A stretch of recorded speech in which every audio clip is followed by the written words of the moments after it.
1, 2, 1, 2. 1, 2, 1, 2. Can you hear me all right? Yeah.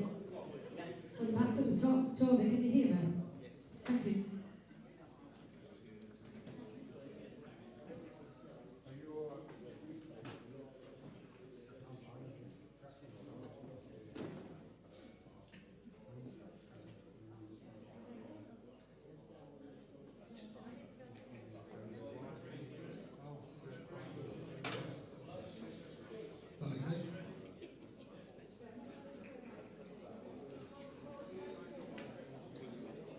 Okay, come on.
Hi ladies and gents, just a few safety announcements before we start.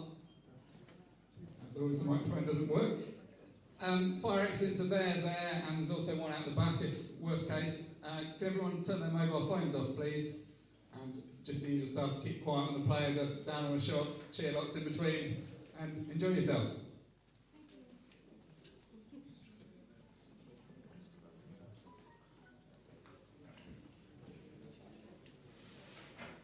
Hello and welcome to Blackpool for the final stages of the World 8-Ball Pool Championships. Today, the men's singles semi-finals. To referee the first match, please welcome George Bradbury.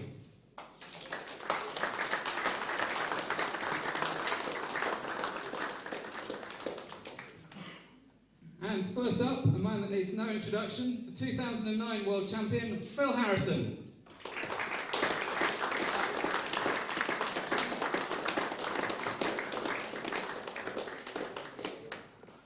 And his opponent, former Nations Cup winner and World Masters finalist, Dave Fernandez.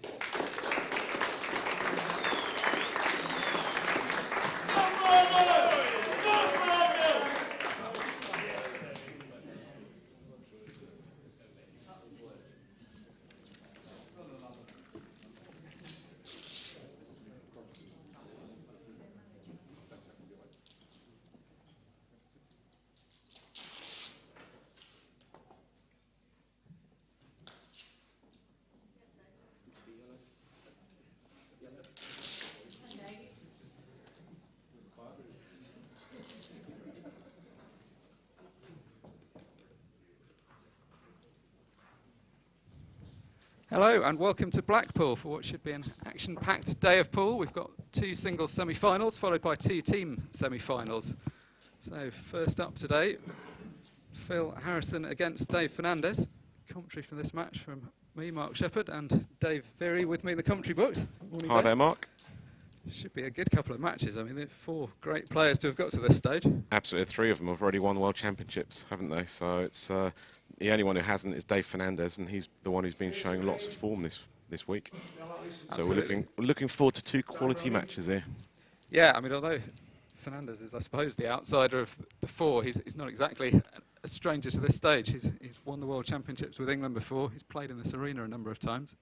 And also, if you cast your mind back to 12 months ago, Sean Chipperfield was in the same situation, and he blew the field apart at this stage, didn't he? Absolutely, that was one of the most dominant performances we've ever seen last year. A lot of people will have been disappointed to see Sean get knocked out in the earlier stages this year. Well, Phil's potted a red off the break. It's all you ask for when you break off first, that you get a ball down, because even if a clearance isn't there, at least you can control the table. Yeah, and control is what it's going to be all about with Phil. The more measured of these two players, I mean, they're both happy to mix it up, but Phil's likely to be the more tactical of the two. I can still see this being quite a positive attacking match. Now that we're playing on the 8-foot table instead of the 7-foot table, there's a lot more space around the table to be able to sort of go for your dishes. Yeah, very much so, and Phil's been out and won it. We were saying he's the 2009 champion, so 8 years back, but feels like he's been in these latter stages so many times. Before he won his first title, he was in 3 semi-finals in the mid-2000s. I can't remember that far. I don't think any of us can. Just reading the stats. No, actually, I joke aside, I can remember that. You used to watch the TV coverage of the latter stages, and Phil Harrison was always there. It just felt Absolutely. Like absolute stalwart. That was kind of what you turned it on expecting to see him. Well, he is one of the greats of the game. Stuff was a very consistent standard of play, whereas some other people can be amazing or less good. His sort of A, B and C games are all very similar to each other. So he's in a good position here. Seems to have settled in well. It's important for both players to settle in well for the match. That's what we want to see. Yeah, from the start he wants to be yellows. The first shot he was just hoping to fleck that red a bit further away from the pocket or leave himself a slightly more open target. It just ended up just slightly blocking his work. He was able to sneak that last yellow in, only just went. So still going, but 30 seconds. You see he's now having to look at whether he can get this one to the right of the Cut black. that yellow in, yeah. There's obviously a simple pot to the left middle, but the issue is what he does with these balls over the right-hand side of the table.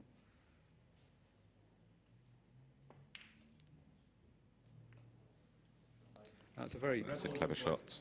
Yeah, So he decided not to take the risk at this stage and just play safe. Yeah, and I was going to say a very typical Phil shot. He's somebody that's happy to take what's available and not go chasing stuff that isn't there. Nice to see Dave laughing and joking before the match. He's a popular figure around the venue and treating it with his customary light-hearted style. Absolutely. He's had a fantastic week so far because in the World Masters he managed to get to the semi-finals as well. And in the team event, England have qualified first seeds and they're playing their semi-final later on today. So he's hardly had any time to rest really. So no, hopefully fatigue won't become a factor in this match. Yeah, I was going to say sometimes that's a good thing and sometimes it's too much. Yeah, he only lost by 2 frames to 9-7 to Josh Kane, the eventual champion. Winner, so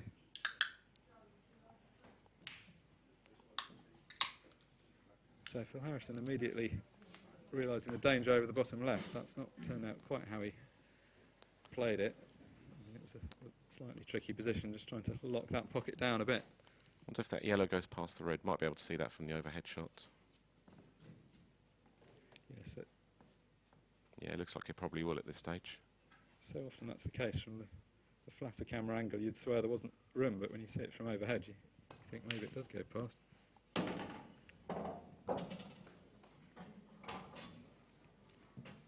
So Dave with the problem of the red tied up bottom right. Will he be looking for a snooker here? We'll see. Looks like he is.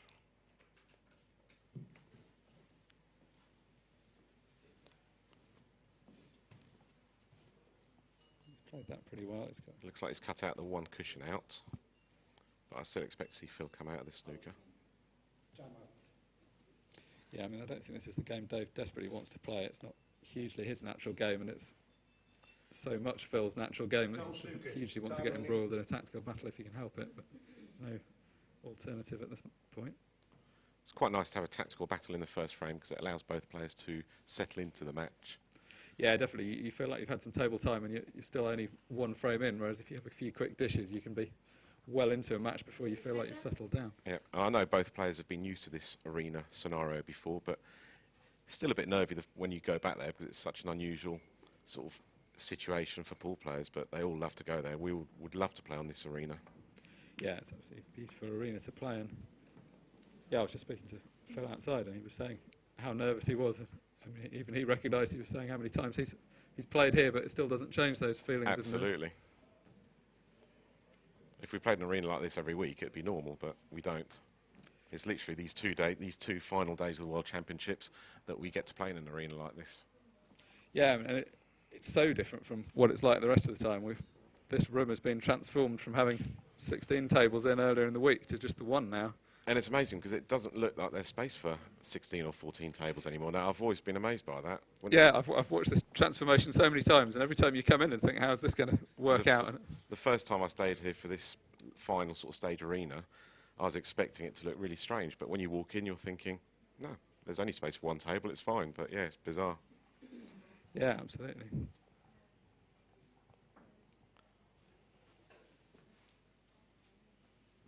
Expecting big crowds later on for the two team semi-finals.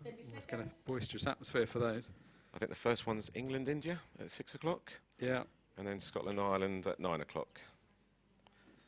Now, India have got a lot of vocal support, so I expect that one to be a good atmosphere in that match. I'm sure they'll all bring their friends along to support them along to that match. Yeah, I love watching the team matches. There's always, I mean, the quality of play is amazing in the singles, and it's perhaps hard to replicate in the team format, but just the tension and the pressure is massive. The team event, the pressure is so much more than singles event, because you're playing for all your teammates, you're playing for your country, etc. It's a completely different pressure compared to singles. Yeah, we were just saying that. We had some of the England team in the commentary box last night. They were saying that's the main time they get nervous playing team pool. I completely agree. Like if you play a sort of singles term match these days, once you've been around a while, you don't tend to get that nervous. Whereas if it's for a team thing where you're playing for other people, there's so much more pressure. So I wonder who's going to try and make the first move here. Yeah, it's tough for Dave to make the first move because Phil's got the advantage.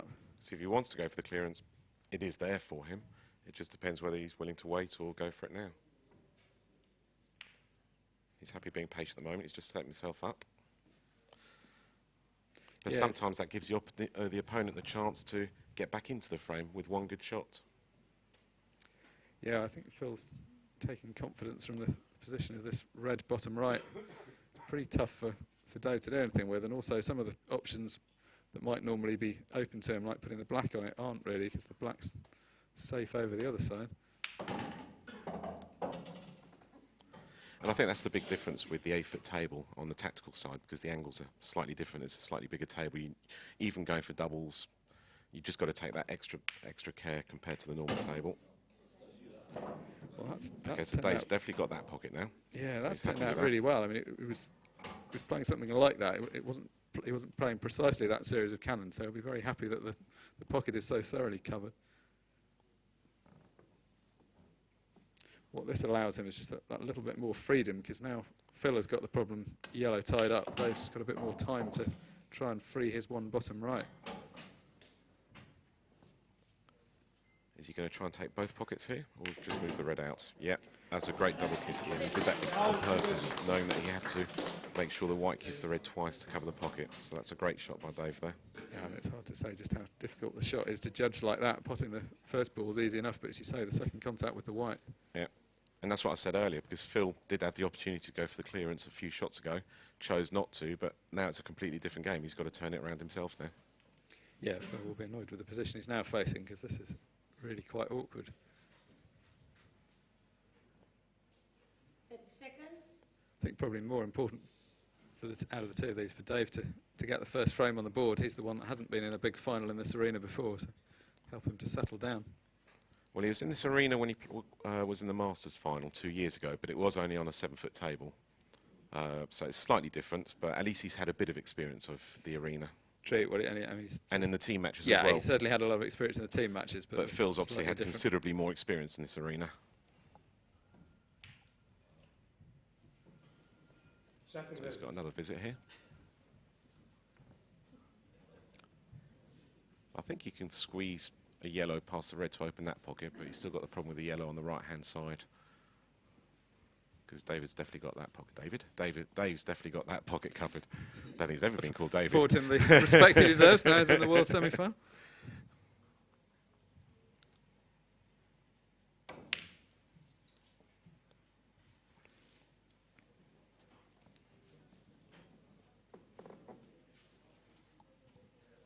Well, it's a clever shot. In a way, it was just a containing shot to get the white safe, but he's also played He's the also yellow snookered round. him as well. Yeah, he's snookered him, and he's also played the yellow round in such a way that he may be able to use that later on by playing it towards the bottom left pocket.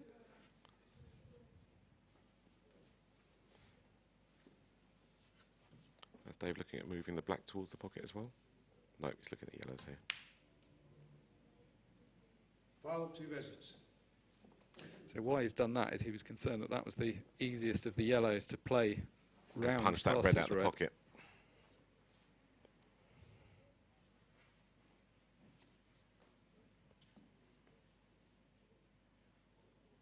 It's going to be a frustrating situation in pool where you've got 2 shots which normally could be very helpful, but it's not that helpful here because his options are so limited.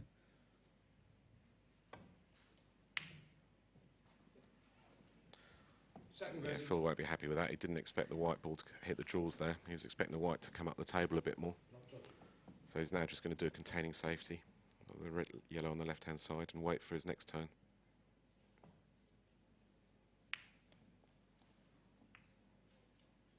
Ooh. I think Dave can still get to that red, but obviously the black's an issue on that side of the table. So hence, that's why he's moving the black right now. Foul, 2 visits. Yeah, I mean that's Clever shot a by Dave, sensible that. shot because on the face of it you're looking at that thinking, well, it's easy enough, he can put these 2 reds, but then he just leaves himself a difficult black and takes an unnecessary risk, whereas actually he could afford to give away these 2 visits that he's given Phil.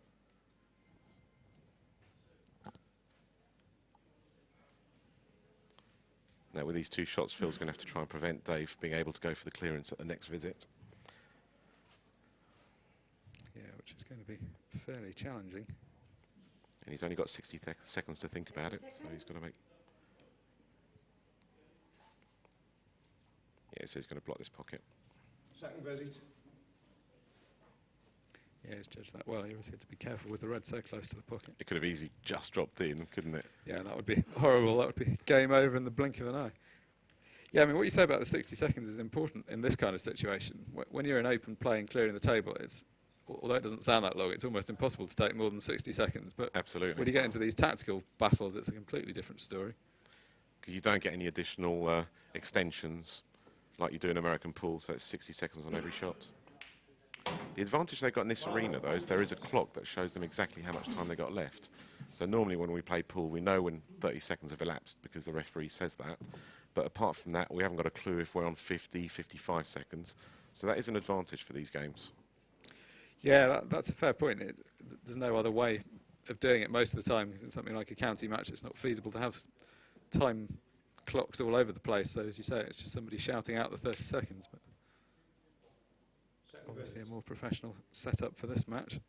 So it was another sensible shot by Dave on that last visit. It may have seemed a bit strange there. He just got down very quickly and potted one of Phil's balls, but he knows that he's got this game so tied up that actually the less balls Phil has on the table, the better. There's the clock that we were talking about. Be useful to have that every time we play, but it's just not feasible in normal county games or pub games or anything like that. No, and of course, I mean, in fact, the trouble with the time limits generally is you need a referee and or a timekeeper, Absolutely. ideally both, and you end up needing... You're not going to get that on a Too Monday many night people. down your local league, No, are you? quite. Yeah, so Dave straight away potted his red there because now if Phil does a foul, it's a foul snooker and he gets a free ball, which allows him to nominate that yellow next to the red and pot it. He wants to pot that, though. Yes, he definitely wants to pot that. Yeah, as you say, so the option's now much more limited for Phil. He can't play any kind of foul without losing the frame because Dave will have the option of moving the cue ball and or taking a free ball, and it will be a free ball because of where that red is. It's all going to be about when he's got 2 shots and he feels in the right position to be able to move that yellow away from the red, because obviously it's absolutely touching that red at the moment. He's got to be in the right place for that, and then hope he's on it for the second shot. So Dave, after these 2 visits, will be looking hopefully to put a yellow to only leave Phil 1 option, reduce the options for him.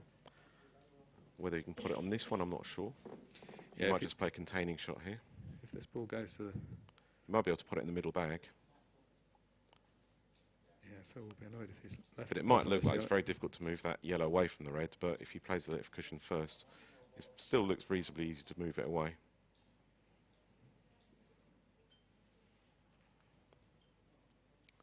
And I'm sure there's plenty of viewers watching around the world. Throughout the week we've had people watching from Belgium, France, Australia, Dubai once we got a message. I don't know what time it is in Australia at the moment, but I'm sure they're still watching it. Yeah, it would actually be quite a good time for them to be watching. It'd be late in the evening. It's just a shame for them there's no Australian representation in these matches. Yeah, it was an amazing performance, of course, last year. Team Australia winning. Well, this year they started slowly because they won only one of their first 5 games, and they had to win their last 4 group games to qualify from the knockout stages, and they did that. They just got unlucky in the knockout match because they played against Ireland. I think they were 9-6 up first to 11, but Ireland played fantastically at the end and managed to win 11-10. I was there at the end, and the atmosphere and the pressure was immense in that match. Yeah, I think those were the 2 most memorable moments of last year's tournament, the semi-final and the final that Australia were involved in. Very tense endings. It's exactly what we were saying earlier about the pressure of team pool. So here we go. This is the key shot now. Yep, perfect time. It could have come out nicer because he knew he was going to be on the yellow in the middle pocket, but it's so thin he can't just drop it in and be on the yellow. So he's going to probably have to come off maybe 1, 2, 3 cushions to get back onto that yellow. We'll see what he does. Yeah, this is going to be hard to judge. He's got to avoid the pockets on the right-hand side of the table as he comes around. Oh, he has managed to I know he's managed to hold it. Well. Now, can he clip this? Or is he going to have to play safe and do a little snooker? It's difficult to tell from here. Well, I think it cuts, but it's super fine. It's tough to say, isn't it? You lose the white because it's so fine you don't know what the white ball's going to be doing either. So he's looking at the snooker here, which is probably the sensible option. Well, it's swung back and forth this frame. I know. At one point it looked like Phil had it locked up, then it certainly looked like Dave had it locked up. But it's given both players the chance to get a hand on the table and ease into this final. Yeah, and they've both actually played reasonably well. No one's really done anything out of turn, so I think they'll both be happy with how it started. Whoever wins the frame will obviously be the much happier of the two. Absolutely.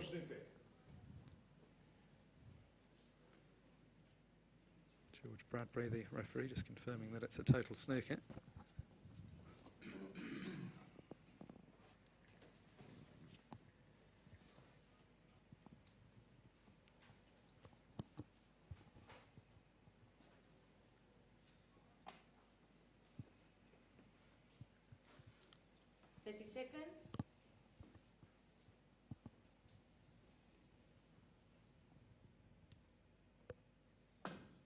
Let's go for the treble. Didn't really have much option there. There was no sort of deliberate foul that was obvious for him, so he felt the need to go for it. And he's left looks like he's left a foul snooker. So Phil's going to be able to pick up the white, pot the yellow, pot the black. Should be 1-0 for Phil. Yeah, it was a very tricky escape that. He just couldn't really see enough of it, and he was going to have to hit it very hard to get it up and down the table. Didn't quite pick out the angle. Time running. Phil's done well in this frame because he had the advantage throughout. Then Dave managed to just turn it around, and then after that Phil has played very well to win the frame back again. I don't think either player will be too disappointed. They've got a feel for the table, the speed of the table, because this is the first time both of them have hit a few balls on this table. There's a practice table in another room, but a lot of the time it plays different speeds, so until you actually play on this table, you won't know exactly what's going on. Yeah, I think that's absolutely right. It's not really anything either of them need to reproach themselves for. They've both had a few opportunities, and Dave will be annoyed not to have won, but he's not played any bad shots. He's not missed any pots as such in that match. I do expect to see a few breaking dishes in this match, though, even though that was a tactical battle. Yeah, absolutely. I mean, that's the goal at this stage. Obviously, they're the standard of players that will be breaking and clearing a large percentage of the time, and they know how dangerous it is giving their They're just opponents checking a to see if the shot. table's level, though. Yeah, the referee jokingly telling Phil that he doesn't really want to know if there's anything wrong with it. A lot of work's gone into He fitting this table. he must have felt one of his shot turned to do that. The table was only installed last night and first thing this morning, so it's freshly laid. Stan does a fantastic job to these tables. So I'm sure it's probably level at this stage, but we'll see. Yes, I mean, the quality of the playing conditions has been superb. The work that's gone into transforming this room into this arena overnight is astonishing. Yeah, it's a fantastic looking arena. I don't know if we'll be able to show you a shot of the whole arena, but it does look spectacular. There we go. What a great arena that is to play in. A big crowd developing on Dave's side. I think more by virtue of the fact he's part of the England team, so he's got a lot of his teammates there. Both players enjoy a lot of support, so I wouldn't say it will be one-sided in that sense. Dave Fernandez to break, trailing 1 frame to 0. Time running.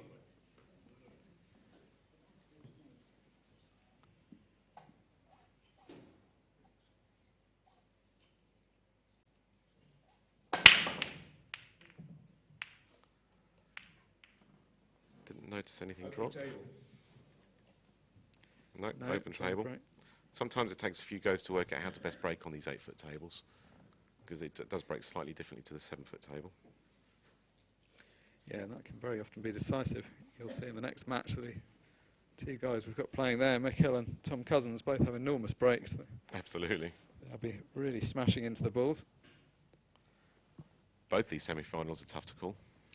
Yes, they are. I mean, I think a lot of people have been focusing on the second semi-final. It's perhaps the more eye-catching one in terms of Cousins and Hill are the two multiple world champions left in the draw. But really, I mean, Phil is a former champion himself and an amazing player. And Dave, as you say, has really been the man of the week. So not a lot to choose between any of them. As I said, over the last couple of years, he's had some good achievements. As you said, when presenting the players, he won the Nations Cup singles a couple of years ago, and he also got to the World Masters final. Yeah, and I mean, it's difficult to make a name for yourself. He's been in the England team for a few years, but the whole team is so good. It's kind of hard to end Absolutely. up standing out from everyone else. But he's now bringing himself to the front of that group.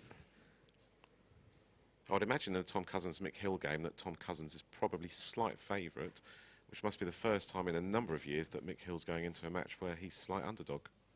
Yeah, I'd agree with that. I mean, Mick Hill's the 3 times champion, and he's the one that's been around for longer and is more of a household name. I mean, in the pool world, they're both very well-known Absolutely. figures. I think the only thing that would tip it would just be the form that Tom's in. form, isn't it? Because he's won every single Every tour so far. tour so far, and there's been 3. I think he's the first man ever to win 3 in a row.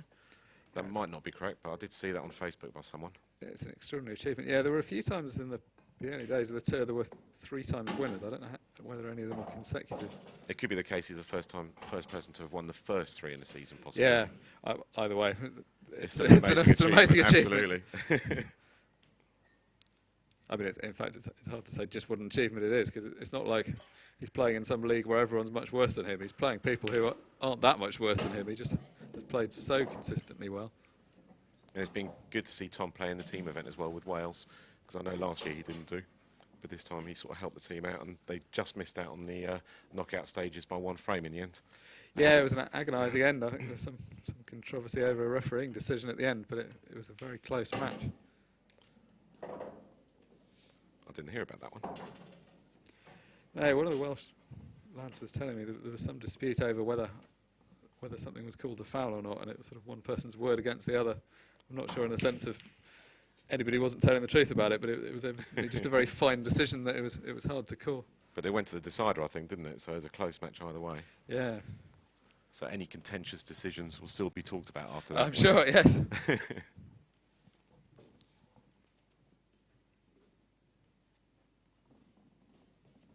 So Dave will be a little disappointed that he's let Phil back to the table, just slightly ran out of position.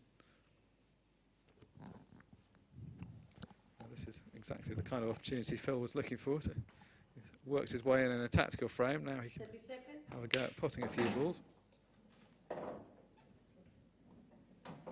Seems to have underhit that a little bit. I would imagine he probably want to get slightly further up the table. Yes, it seems he was trying to get on the... Well, I mean, he can take this, but I suppose there's Got some to be merit careful in with this. the waistcoat though. That is very close to the red. He can potentially kick out the ball on the right-hand side if he wants to. It's fine, but I think there's only about a centimetre between the waistcoat and the red there. I'm sure he didn't realise it was that close. No, he's not tallest of. But I'm lads sure our for referee Harrison. was on top of that, keeping a beady eye on that. Yeah, good to see George Bradbury making an appearance here. Like the amount of work that goes into. We always talk about it being a long week for the players, and we talk about it being a long week for the commentators, but also the officials that are refereeing and organising the tournament. So much goes into it. Under the stewardship of long-time tournament director Alan Benton, all running very smoothly as always. Looks like the contentious point in the Wales-Northern Ireland game was about one of the Northern Ireland players putting his cue on the table before the white stopped moving. But they looked at it on video and he never did. But that's what it was about. That's the second time we've had. I'm not sure that was being streamed by us. That must just have been somebody videoing it. Yeah, Facebook live stream, I think, that one. But that issue came up in the match that we were commentating on last night, where there was an issue over whether the referee was able to look at the video replay, and the answer was that they weren't. And in fact, the correct decision was reached in the end. But it's a bit like in football and tennis and lots of other sports. This issue keeps coming up. Absolutely. I mean, it's not that common in pool. There aren't too many decisions. Sometimes when you're trying to see if somebody's feathered something or just touched a ball, it's just snicked past. Sometimes it can be useful, but I think it's something to look at when there is like proper live streaming like this event. Because I remember sort of when we went to Australia a couple of years ago, on those occasions when it was live streamed, they were able to look back to see if there's a foul or not. And it is quite a good idea. yes, I mean, the one side of the argument is that you don't have videos in every match, so it's hard. But then the other side is, well, if you've got it in this match, why not? Yeah. Why not use what you've got available to? It's the same in tennis with a Hawkeye, though. Not all the courts have got a Hawkeye, and therefore if it's not there, they can't use it. But if you're able to have Hawkeye on a court, you can use it. Yeah. I don't think any players would mind using video replay in certain contentious points. I certainly wouldn't mind. No, and I think it matters a bit less in pool. I mean, in something like football, there's sometimes the argument that it disjoints the game a bit, whereas Yeah. you don't really have the same issue in pool.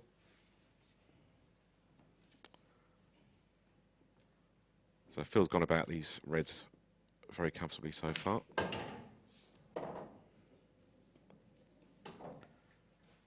Just moving up the table to pot these two reds and then come back down for the red and the black.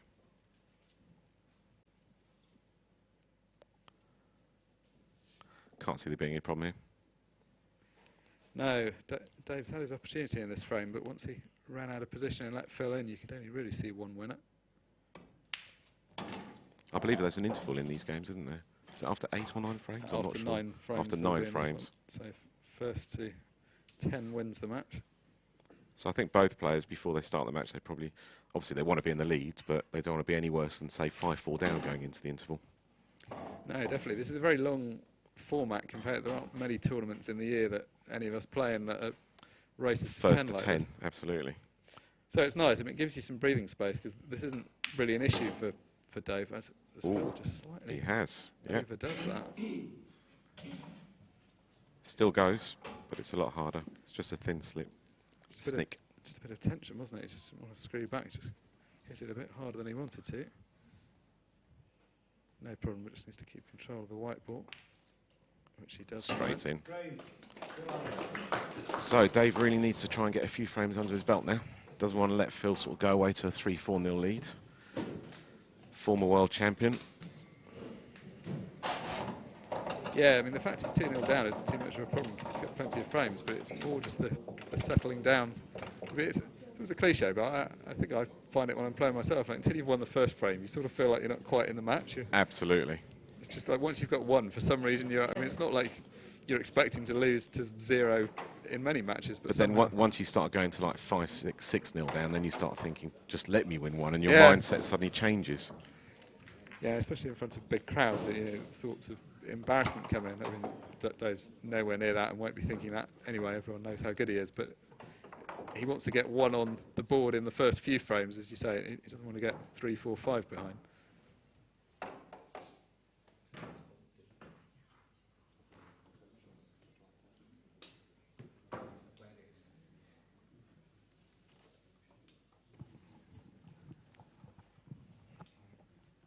So Harrison to break in this third frame. Potted one off the first break. It was a very measured break, the first one. He didn't really hit the balls that hard at all. We've seen that a few times from him. I think he'll be doing the same again, though, because he potted a ball off the break. Yeah, I mean, of all the top players, he's probably hitting it the most gently, but with the most control. I mean, it's not a case of he's just not able to hit it hard. He's choosing to control the white rather than put extra pace in. Yeah, that was a bit firmer, actually. That was a different style of break from his first one. And nothing went down. He might go back to his initial break in the next frame. Now, these balls have spread pretty well. Yeah, it's just a couple on the right-hand side of the table are a little bit tied Absolutely. up. It's just all the balls on the right-hand side cushion really cause a little bit of a problem. None of them necessarily insurmountable, though. If he does want to go for an aggressive option, there are choices. But Dave will be available. happy to be back on the table now.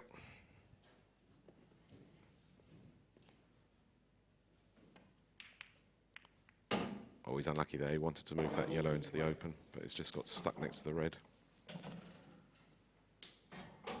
He's going to have to rethink his strategy now.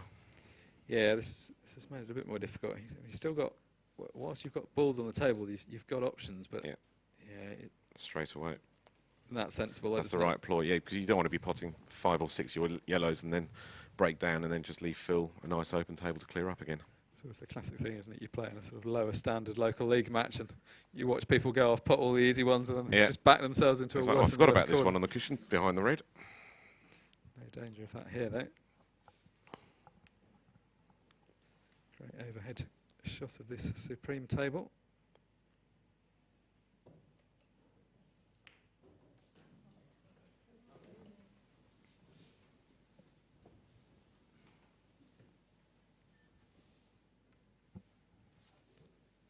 '25th anniversary of these championships.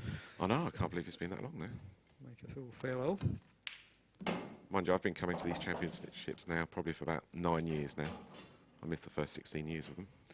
Yes, I did not much that I've commentated on the last 8 years of it, so it makes us feel a bit less old.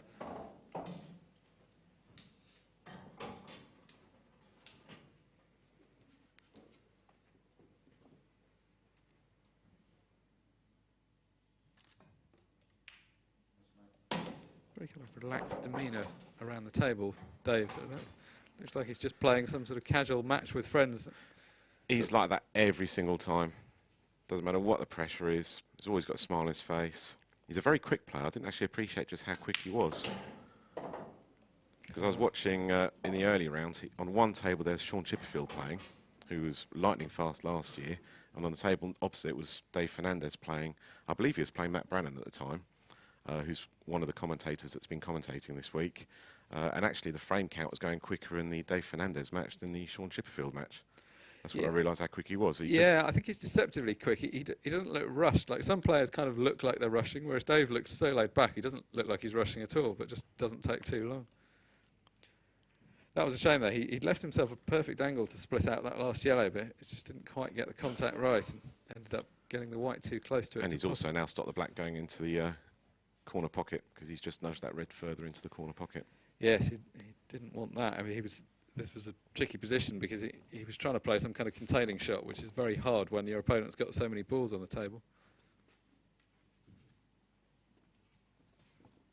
Like Phil's just got so many options to work with. Although Dave's balls are in nice open positions, 3 seconds. you just know that against an opponent like this,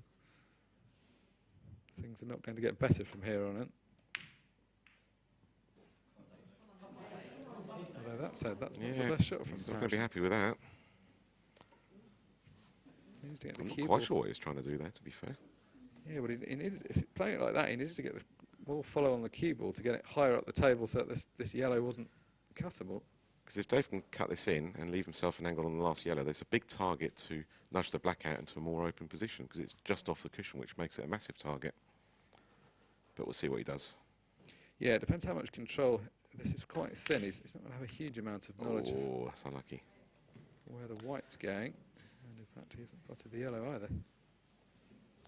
I would say he looked like he rushed that shot a little bit, but it's just his natural playing style anyway, so I doubt he did rush it.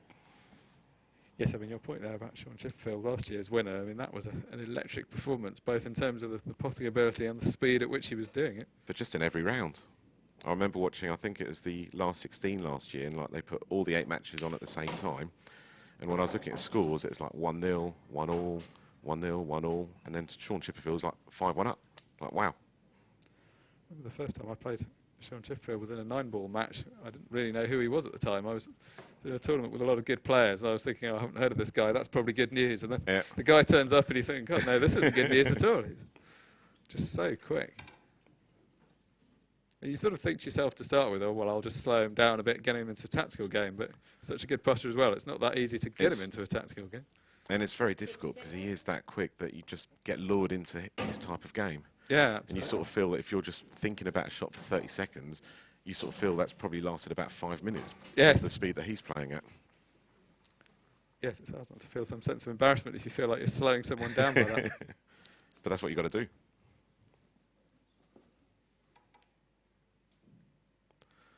Where Dave was very unlucky there, trying to go for the pot his ball into the corner pocket, is he moved all the reds that were on that side of the table across to the right-hand side, which has allowed Phil now to go for this clearance. Yes, this will be a let-off for Phil as well, because after that safety shot he played where he left Dave, the pot. I mean, the difficulty for Dave was just, it was a very thin clip and he was trying to maintain some control of the white, so it's understandable that he missed it, but the result He's going to is set himself up for a plant here, and these plants can always go wrong. And he knows that if he does miss, then Dave's going to clear up, because all Dave's balls are nicely in the open. Yeah, there's some distance between these balls, and the ball that he's potting isn't anywhere near being right over the pocket. So I think he wanted to be slightly higher up than that, yeah.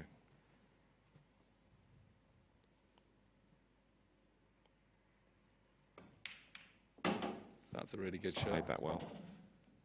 He's still got some work to do though. He's got to get position on the last ball, which isn't a full Yeah, he's mark. going to screw back with some left-hand side and just leave himself a tricky little cut back in. So still work to be done in this frame. Yeah, he's not. We'll see how generous these corner pockets are. In fact, he was able to get quite well into it. So Yeah, but he didn't want the white so close to the cushion. no, it was a trade-off between leaving it straighter or having the white further away from the corner, from the cushion. No, this has got to be cued. I mean, he's a good player of this kind of shot. He's a very steady player. Yeah, he's played it well. He looks in the zone at the moment, which is a little bit worrying for Dave. Yeah, he doesn't. He's one of those opponents, when you watch him play like this, you just can't really see where the mistake's coming from. He's not really a guy that throws in lots of unforced error. So, Dave's had a few chances now. Nothing too much to reproach himself for yet, but it's starting to get to the stage when he's going to be getting annoyed that he hasn't converted any of these opportunities. And I've never played in a match where there is a mid-session interval, so I don't know whether Dave will have a figure in mind to go for the mid-session interval or just be thinking about winning the first frame. Yeah, I must say, I've always thought it's slightly artificial. In snooker, it's often talked about a lot of the score Mini lines you're trying sessions, to isn't get. it? I mean, I don't think you play many matches where you're not just trying to win as many frames as you can. And to a point, you can only take it frame by frame. I think, if anything, it can be more that you reach a figure, you know, in this situation, maybe if you reach 5, you think, well, I can't be behind. Yeah. And either that's a good thing because you think, well, it takes the pressure off, or it's a bad thing because you get a bit casual and think, well, I've got to 5 now, it doesn't matter so much. It depends on your mindset. A break can change the match, though, can't it? Because yesterday in the World Masters final, albeit there wasn't a mid-session interval, there was a bit of a sort of 10-minute break because of a refereeing decision. And in the first half, it was 4-all between Lee Kendall and Josh Kane. But then once that 10-minute sort of break happened, then Josh Kane ran away with the match, and it was like 2 different matches, wasn't it? It was a bizarre first half and a beautiful second half to watch. It was a very bizarre match, that, and I feel for Lee for that break. I mean, he charitably said afterwards how well Josh had played, and that was absolutely right, and he didn't seek to apportion too much blame to that break, but it was a strange way that match went. Lee was... But that moment, even though the decision went in Lee Kendall's way, definitely changed the momentum over to Josh at that stage. Yeah, I think it gave Josh just a bit of a breather. Like he'd been struggling to get into the match, but for whatever reason, you know, maybe it's just sort of luck. His next break goes better, and then it all starts off well. But he really found his feet at that point, and it was nice to see. Very emotional after the win. It was nice to see how much it meant to him. I mean, you actually want these players work so hard to get to this point. You want to see them happy when they actually win. Absolutely, that's probably the most emotional I've seen someone winning one of these events here. Yeah, it's good to see. Yes, I mean, I think often there's the perception that you have to be seen to be like a robot and keep a blank expression either way, but it's actually nice to see. Just shows how much it means to these great players as well, doesn't it? Right, come on, Dave. Let's get a frame under the belt here. Nice shot there, playing with side to make the There's cannon on the nothing red. difficult with this clearance here. It's just keeping the white under control. You can just move up the table and then come back for the black.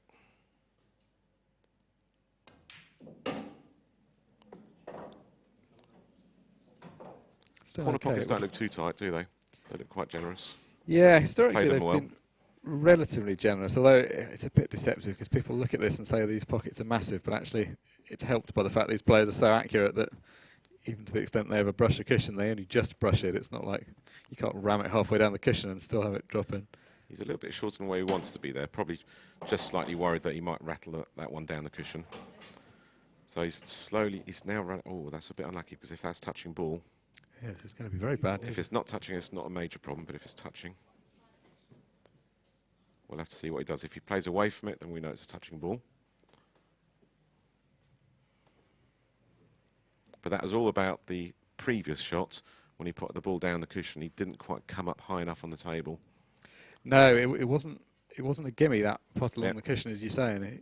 He didn't want to take it. All the balls look quite easy. It's just controlling the white. And if he'd have got the white not happened. somewhere near the blue spot, if you imagine this is a snooker table, that would have been just perfect.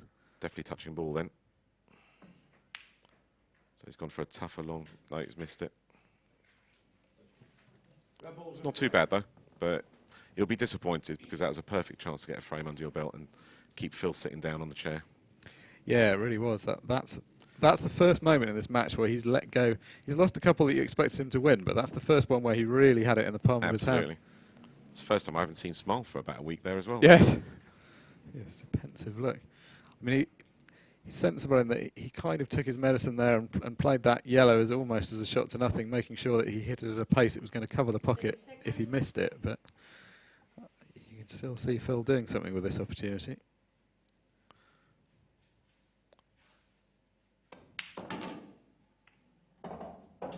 How's his luck? That's not bad at all. That's not a bad little kiss there, actually. He didn't want to kiss the ball, but makes the position a little bit harder now, though. I think he's going to have to go for the furthest top red as we see it on the screen, into the middle bag. Yeah, he is, because although the bottom one's an easier pot, he's running away then from the difficult one. Yeah. And maybe leave himself, if he can hold it, for the red in the right-hand middle pocket. We'll have to see what he does here. Yeah, this clearance is all about position. All of these balls again, all do these reds go, but you've got to get the white exactly in the right place. Particularly these two nearest the right middle pocket. Maybe he's trying to get both reds in the same pocket. He's digging quite deep. Yeah, and as a result of that, as soon as you jack the cue up, it does make that pot so much harder. Yeah, that was a surprise. So Dave's had a reprieve here now. He pushed that well onto the far jaw. I think this is a key stage in this semi-final now. Yeah, I mean, Dave absolutely has to clear up from this, and that's not the best. Again, a little bit short, but he should be fine there. Yeah, I mean, fortunately, the cue ball's travelling in the direction he wants anyway. He's going down the table. But sometimes that's to do with the fact it's now an 8-foot table, because there's ball over the pocket and the other yellow is just under the baulk line. So he played it in such a way on a 7-foot table it would have been perfect, but on this table you just got to give it that little bit more. Still back in prime position now. Just drop the black in and we've got a final, a semi-final even. Drop it in, he does. Well, it's taken him a few opportunities to get the first frame on the board, but he'll be very relieved that he has. He's got a lot of fans on his side as well. Yeah, the whole England team will be rooting for him, and lots of friends as well behind him.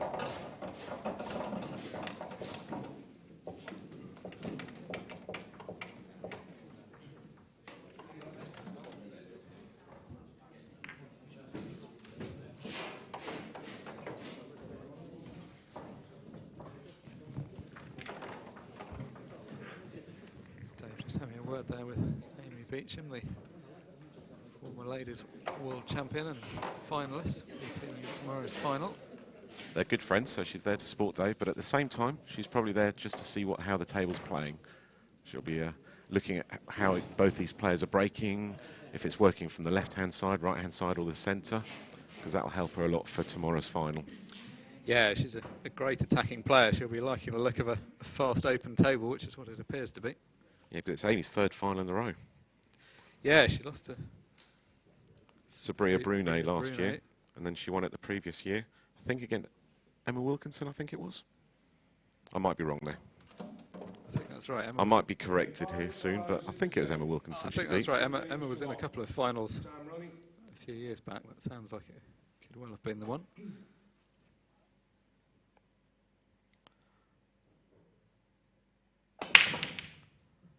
So Phil played a more controlled break there, didn't he? Like the first one. Yeah, he went And back to the straight first away one. potted a ball. Ball party. I think you might be having a slight look at the referee there. It didn't really feel like they split too well. The middle balls didn't really seem to move very much. But having said that, the Reds look good. They're all Yeah, there. I mean, actually, it's one of those breaks where nothing much has moved, but it's actually quite a good Yep. outcome. They've moved far enough. Yeah, sometimes they all fly around the table and end up back on a cushion somewhere. You're almost better not to move them too far sometimes. Red balls in play.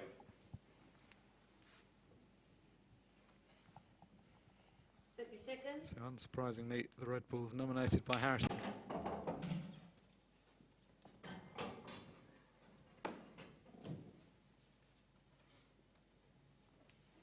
Promising opportunity this. He'll be disappointed to have lost that last frame, but immediate opportunity to get back into it.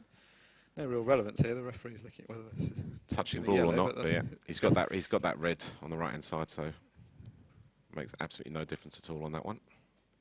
It's now just getting the perfect cue ball control, because all these balls are quite simple, are quite straightforward, as long as he's got control of the white ball. He probably wanted to go a little bit further up there. So Yeah, he's going to have to screw back to the left hand side to go for that it's got a bit too much red angle. just below the black. As long as he can just screw over the top of the black and not cannon into it, this should be fine. But he's, by being at that angle now, it might be a case of that red that he's about to hit might just go closer towards the red and the yellow and may tie it up. So it'll be interesting to see. Yeah, if he, Difficult to tell from this angle. yeah, I think there's a good chance that the second red, the one that he's hitting, will rest on that yellow. 30 seconds. No, it wasn't No, too he's bad. managed to get It's it. okay that.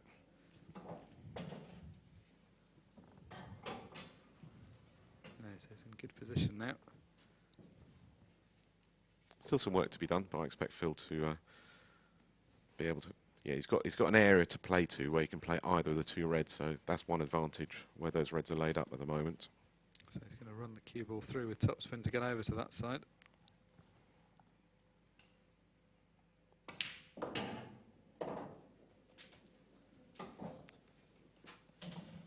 I thought that white was going to go to the cushion there for a second. Yeah, I think he did. He's looking accusingly at it for a moment, but it's pulled up in time, and actually he's left this pretty nice on the one to the centre.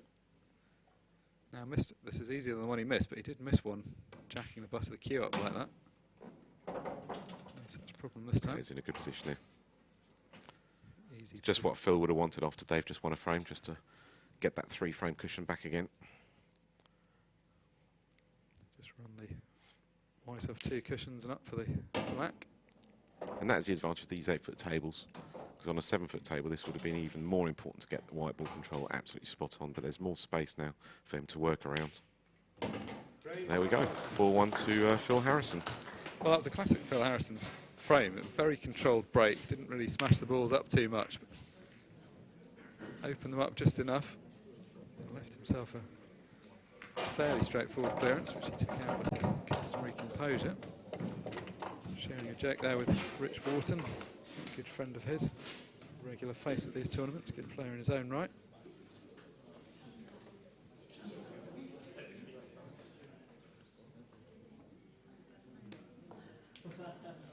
So not allowing himself a smile yet, but must be happy with the situation. 4 frames to 1 to the good. The referee racks things up for frame 6.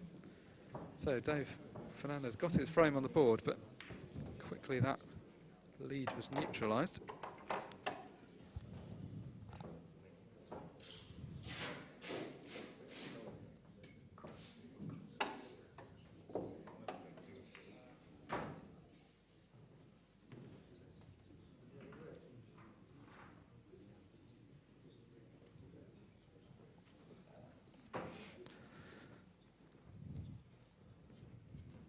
Dave on his feet. He'll be Ready and hoping for a raring to breaking go. dish to get straight back to only 2 frames behind. Yeah, well, he'll sort of feel like he's got a foothold in this match, but not completely. He's not quite in it yet. I think another one Absolutely. required. You still feel that Phil could just run away with this, but now at least Dave's had a fair more play over the last 2 frames in here. Let's see how this break goes. He'll just be hoping at least one ball goes down so he can control the table even if there's no clearance. Oh, he scratched the white there. Well, one ball's gone down, but not the one he wanted. And I think that went straight in off. I don't think it kicked in by a ball, so he'll be disappointed with that. Sometimes there's nothing you can do about it if the white gets kicked in by another ball, but if you go straight in off, you know it's preventable. Yeah, well, still, it was a relatively good break as well in terms of splitting the balls up. Absolutely. Yellow's absolutely perfect. He's even got a little bit of security that he doesn't need because they're all out in the open.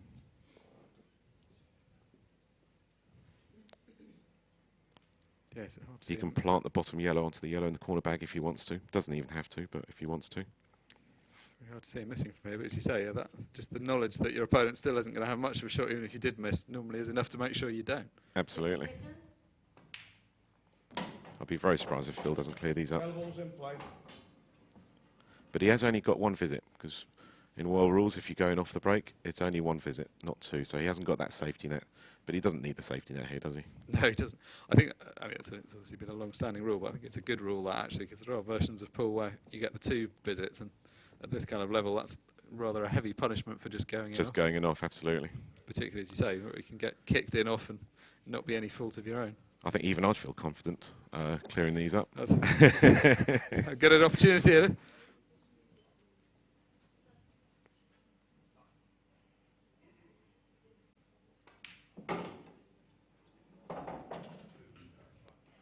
We've got people watching in South Africa. Big hello to Amy King. Hope you're enjoying the coverage, Amy.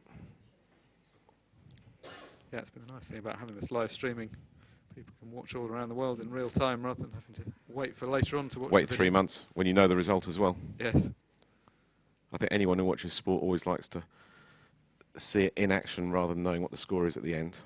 Yeah, I always think that, like most television these days, you're very happy to watch on some kind of catch-up service, but sport is the one thing that you really have got to watch live. If you get any inkling of the result, it's just, there's no point suddenly anymore. Yeah, because my son always say, well, just record it and watch it later. I said, I can't. I've got to watch it live, otherwise there's no point watching it. Especially with Facebook these days, you can guarantee someone's going to post something about what you're watching and there's no point watching it. I couldn't agree more. There are plenty of times when I've recorded a Formula One race or something like that and you think, it's fine, I won't see the result, and then, you, as you say, you look at something completely unrelated and it just pops up. Mind you, Formula One, sometimes you just need to watch the start and then the finish. That's true, miss out the bit in between. And the pit stops, and that's about it.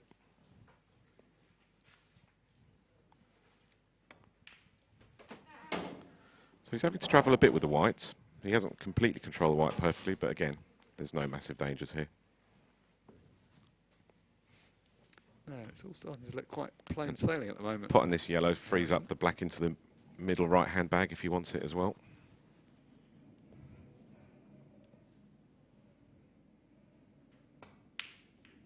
Ooh.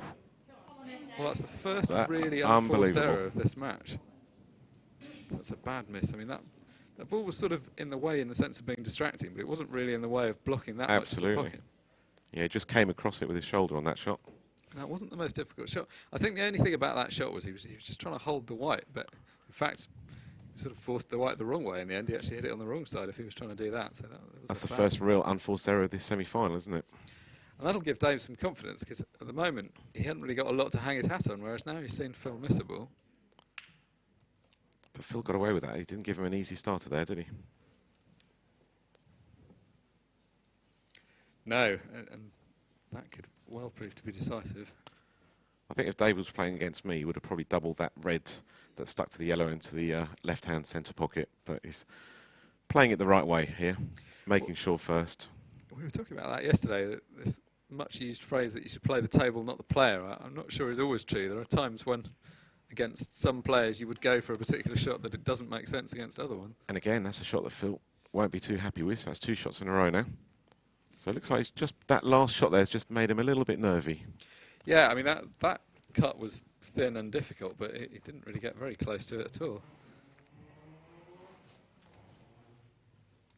And unlike the last time, he hasn't got away with it. He's left Dave a shot.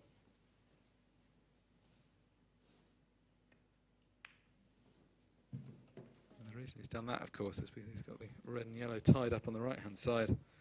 No great value to potting that, so he decided to play another snooker. It's not a total snooker. Phil can see the side of this yellow, but it's not hugely advantageous to be moving that yellow out of the way, because that just frees up the red then, doesn't it?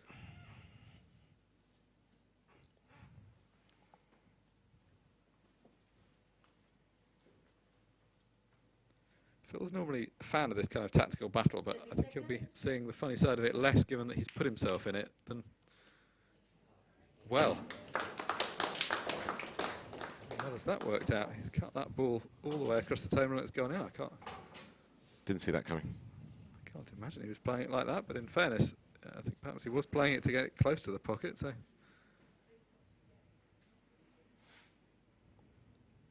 Well, that was a very quick turnaround. Oh, nearly missed that as well. Missed that. That would have been extraordinary. Unbelievable.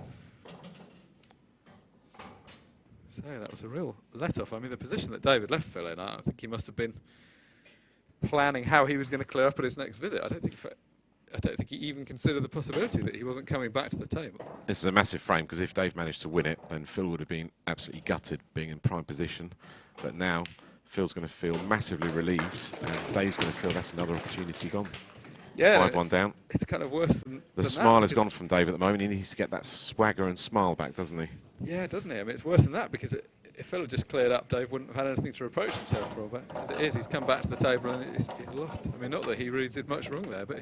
As you mentioned before with the first session, once you get to 5, you know you're not going to be behind at the mid-session. And Phil already knows he's going to have a lead.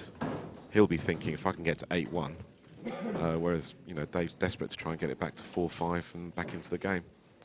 But this is a critical moment in the match now, because 4-frame lead is a big lead. It's not unsurmountable, but it is a big lead.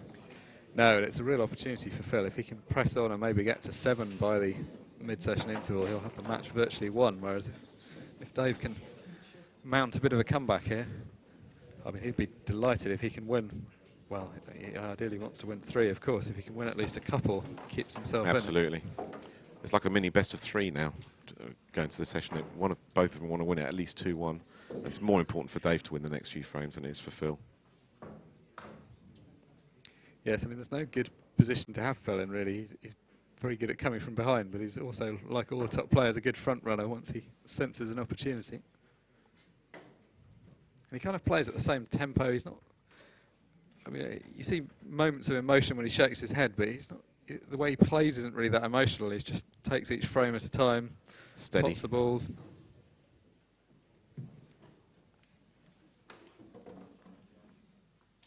Frame 7, just a reminder there, the second semi-final, Mick Hill and Tom Cousins, which is expected by many people to be the match of the tournament so far, coming up at 3 o'clock this afternoon. Let's hope it lives up to the hype. I'm sure it will do. Yeah, there's sometimes a danger when things are very hyped up that it doesn't, but with those two, I can't really see where the problem's going to come from, unless they're having real trouble with their break or something like that. I can't see how. What a lovely break there. Yeah, I mean, that's spotted 3 reds off the break.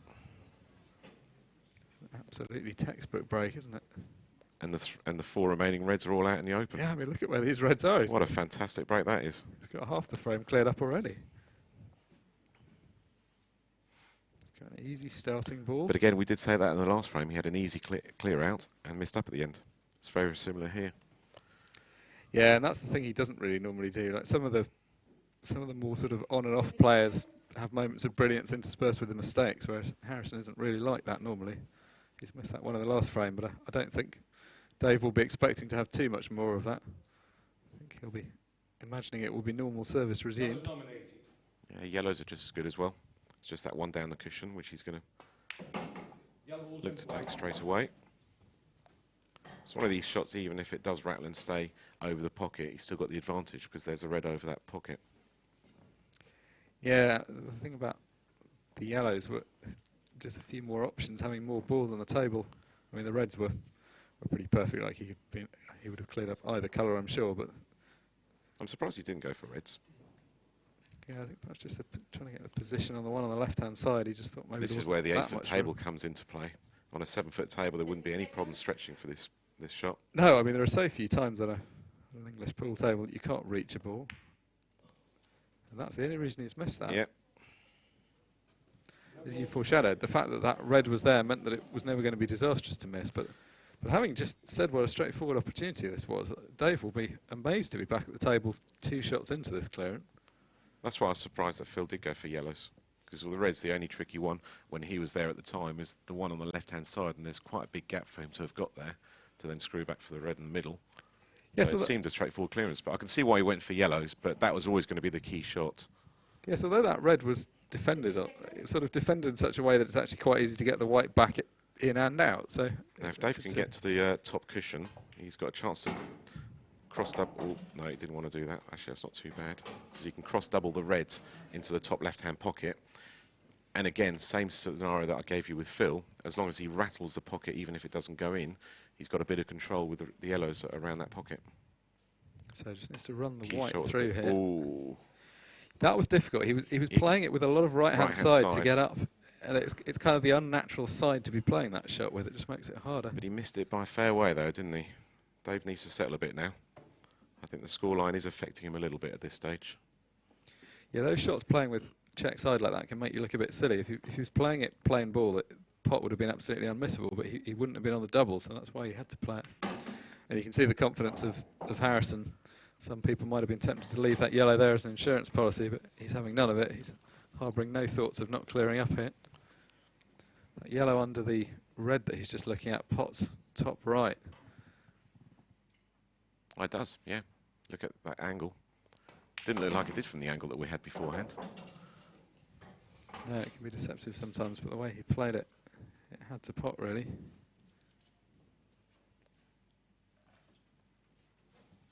So, second opportunity in a frame that you wouldn't have thought he'd have needed to, but...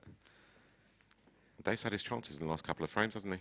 And I think that's where it's going to start becoming a problem. In the early running, he lost a couple that he shouldn't have done, but he didn't really do that much wrong, whereas he's now... Now he is making small mistakes and he's being punished for them.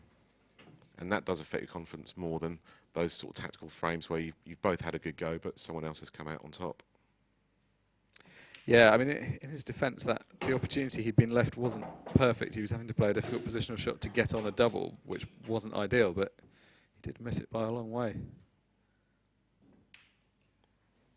So just the simple stuff now for Harrison in this frame. Just this black to go 6-1 up and only 4 frames to the winning line. Yeah, it took a little while to get going, and there's been a couple of stuttering moments, but the Harrison train is very much in full flow now. Looks happier now. Well, yes, happier, but still reproaching himself. Still a bit. He's a real perfectionist. He's such a happy, smiley guy away from the table. Oh, no. At the table, fully focused on the table, isn't he? But it's Every time you see him off the table, it's a massive smile, welcome and all that. Shows how much he wants it. Yeah, and rightly so. He's put in a lot of work over a lot of years to get to this point. And I think, really, given what a good player he is, 1 world title is perhaps not adequate payback. Not to suggest that he's done anything wrong, but he could easily have merited 2 or 3 titles in that period. Well, he wants to join the multiple champions club, doesn't he? Like the next 2 players we're going to see, Tom Cousins and Mick Hill. Yeah, it'll be an interesting match. So Cousins vying for his 3rd title this year. That would draw him level with Hill and Gareth Potts. And Mick Hill vying to be the first person to win it 4 times. Absolutely. And really, of the current crop, it's Cousins and Hill that you would see extending that record. Gareth Potts, who holds was the first to hold the 3 times record and now holds it equally with Hill. Not playing in this tournament. He's off making a name for himself playing Chinese 8-ball. Had a lot of success in that format. Has Mick Hill been playing on the UK Pool Tour this year? I don't think he has. I certainly don't remember. I wasn't. Because I think he's playing a lot more Chinese 8-ball these days, isn't he? But yeah, I don't think he's been playing in all of them, certainly. That's another factor that makes Tom Cousins a slight favourite, that he's playing a lot more English World Rules pool than Mick Hill is at the moment. Yeah, I mean, I think on... No, that's a good break straight away. 2 reds went down. Fantastic break. Oh, both of them are breaking well now. They've both found the way Red's to do looking it. good. Now this frame is absolutely huge for Dave now. He's got to start getting a foothold in this final. He's 5 frames behind at the moment. He can't afford to go any further behind. No, 7-1, I would venture to say it's not insurmountable, and I think Phil was involved in a match where he lost from 7-1, but it's very rare that these things happen.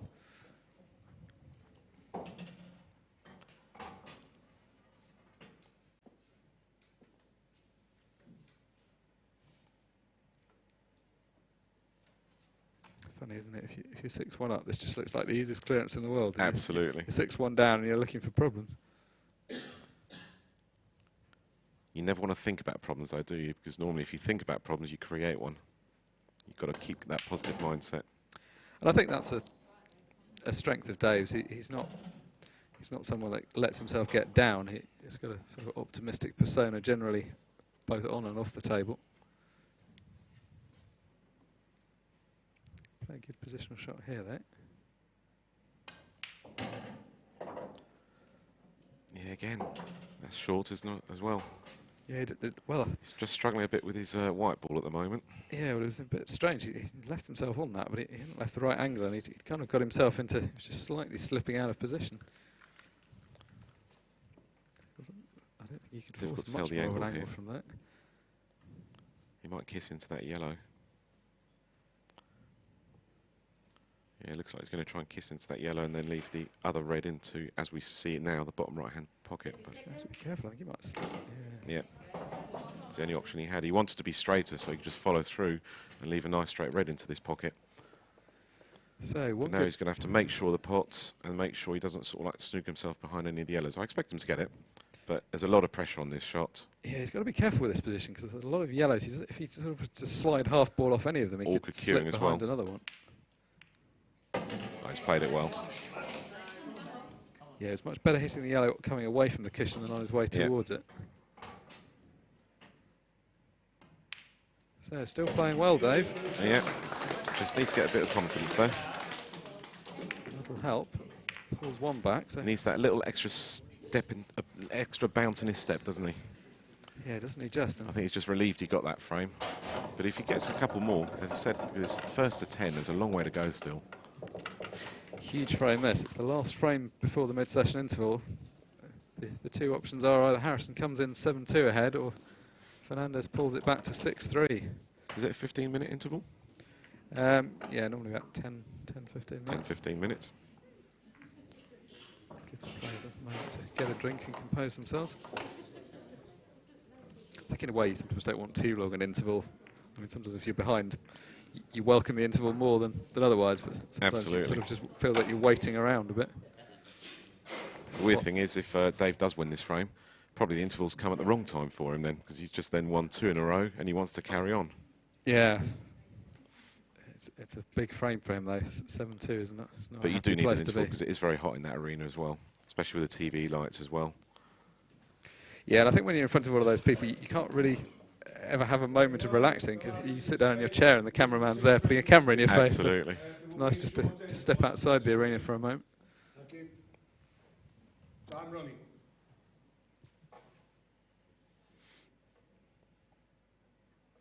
So you imagine he'll stick to this break that's been working so well so far. And indeed he does. Good white control there. You saw it just come back about a foot, which is exactly what you want. Open table. But it's an open table, nothing down. Yeah, that red wasn't far off going in, but it hasn't dropped. And these are a nice split. Looks like he's got a choice of both. So this could be a key moment in Dave Fernandez's quest for his first world title. He's facing a fairly open table. There is a case for either colour here, isn't there? Yes, there is. There's not really that much to choose between them, I don't think. I think it's personal choice, isn't it? I think it's going to go yellows. Probably go reds now. He likes to prove me wrong, does Dave? Well, it's an No, easier, he's going for yellows. yes, it was an easier starter. I mean, there's a red hanging over the pocket, but in terms of keeping position, it was an easier starter on yellows. The only slight tricky yellow he's got to make sure he gets right position is that one next to the 2 reds on the right-hand side. Comfortably goes in the corner pocket. It's just getting the right position. He's got a good angle here if he wants to play for it. That's exactly what he's looking at now. And I think it would be 'Cause wise if he to play lands for it. straight on it, he can just roll forward and get the 2 yellows in the middle bag. If he's got an angle, he can just stun across, and he's got those 2 yellows in the top right-hand corner as we see it now. Yeah, that's absolutely perfect, isn't it?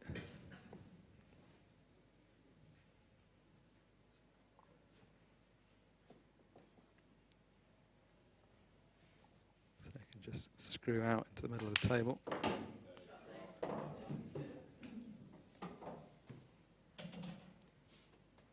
So it looks like he's got the weight of the world slightly on his shoulders, but he's not quite got the same swagger as usual. But I think if he can get this one on the board, it will. He'll feel happy going into the break. Phil will feel happy, and Dave will feel a lot happier as well than he did do 10 minutes ago. Yeah, I think 6-3 is a scoreline where they both come out happy. 7-2 will have one very happy and one very unhappy. Straightforward, follow through here to put the yellow into the bottom right-hand pocket, and then just roll the black into the centre pocket. Dave can then go out and enjoy a glass of water before the next session. Yeah, be a relieved man. I mean, it's not great being 3 frames behind against a player of this quality, but it's much better than the alternative.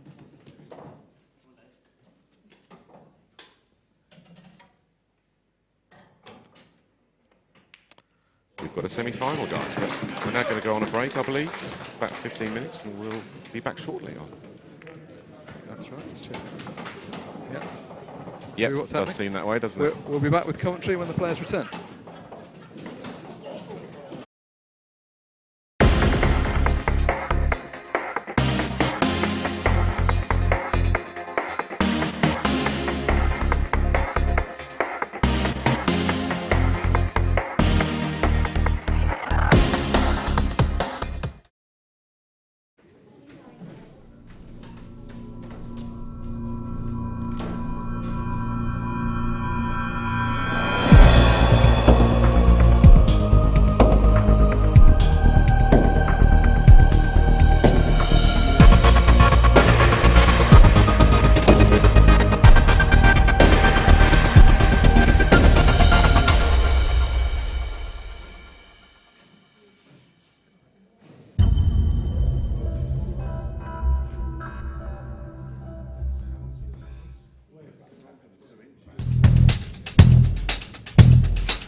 Pardon?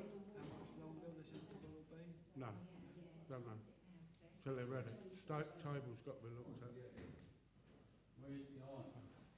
So but as quick as possible. We don't tell you how long because people tend to come back later. So we just say a bit shorter.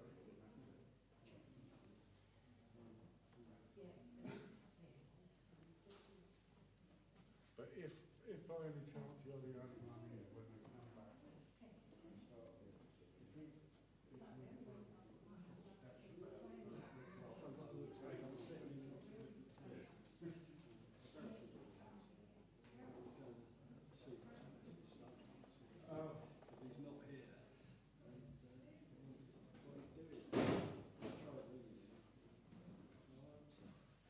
I reckon it's rolling out. Well, he played a shot that way, and that was where he showed me, but it might also be rolling to the other middle.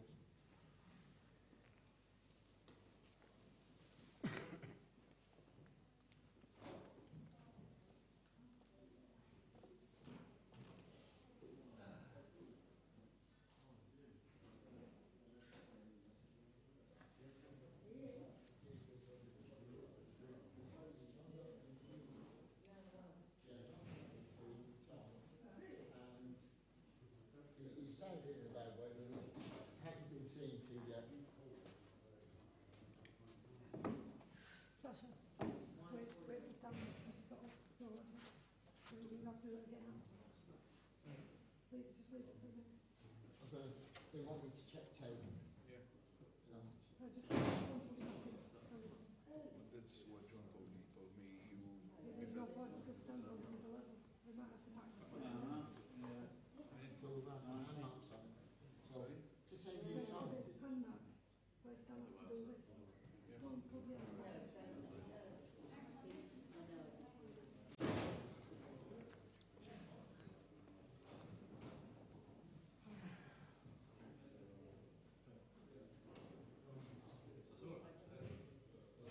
top there.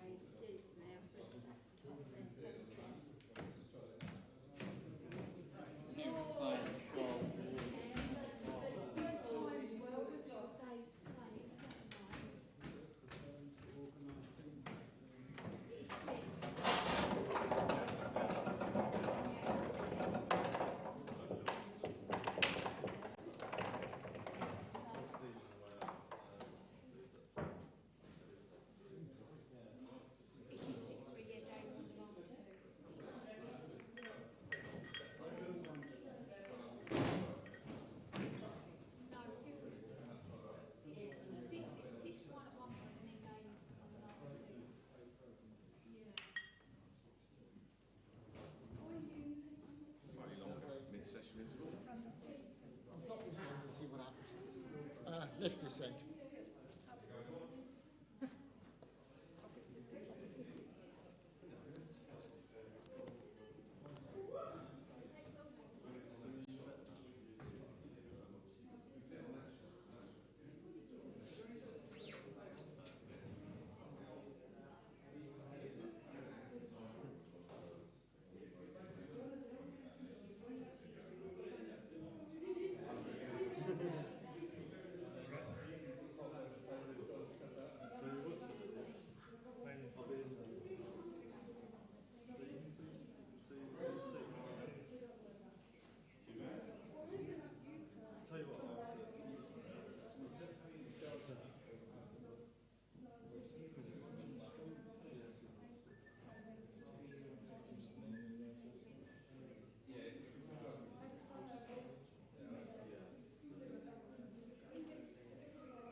You get fixed? Hey? You get fixed? What? What do you have to go on you on? The jack? My knee. I went for a knee replacement the next morning. Yeah? Yeah, I got one. I never panic about stuff.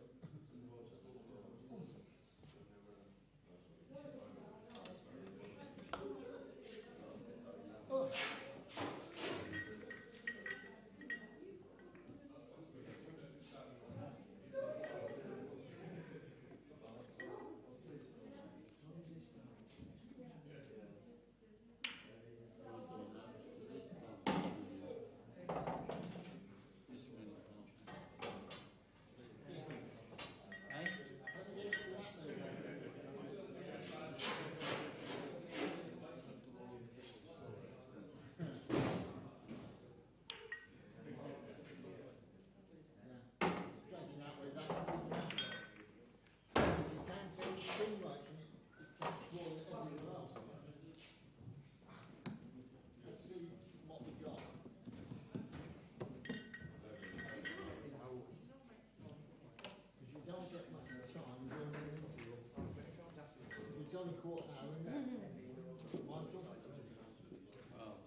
because it's already So been what did beer you say matted, about full almost? and it was showing level, so it's got to be the map that's Almost taken. got the time down.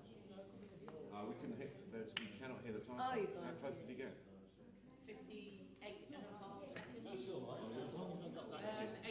When he just passed the yellow and it looked like he's playing three ball when he sort of tossed. Yeah. No, it looked like he's playing It'd three be good if we could actually see the Yeah, see time. what? Yeah, we had no idea that it was. Yeah, that was. I think he looks at the clock, it was about 57 seconds. So it's felt that. We did actually say the comment, it's a big advantage on the screen that you can actually see how long you've got. Because normally you only know you've got 20 seconds. That's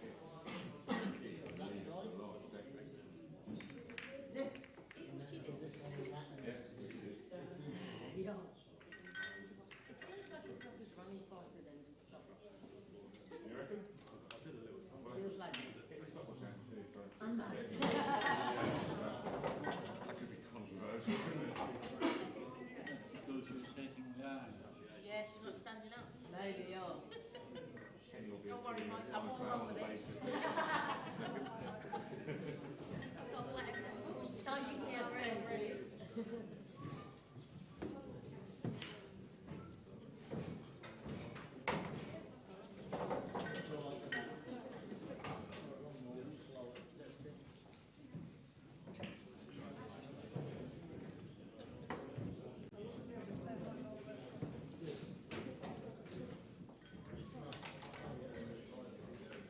What time is the next semi?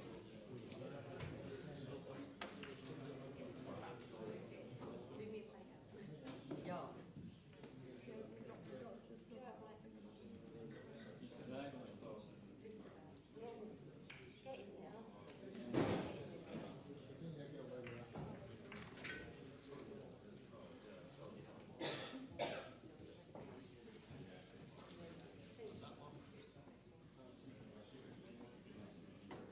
You're not allowed to eat as well, George.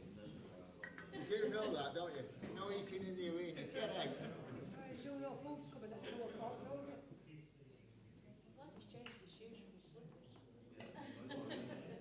Should be alright. That's it. Yes. Right.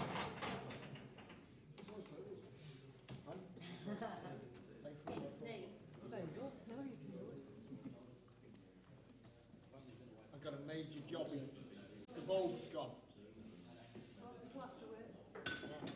That means taking something else off. Yeah.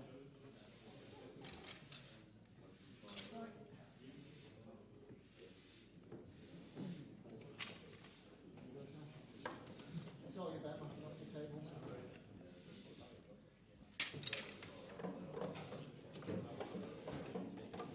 And there's some up in the trays and some down in the street.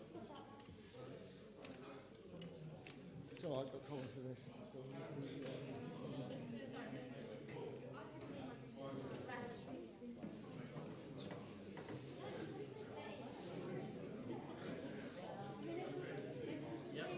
It's a conspiracy.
Thank you, ladies and gentlemen. We hand you back to the referee.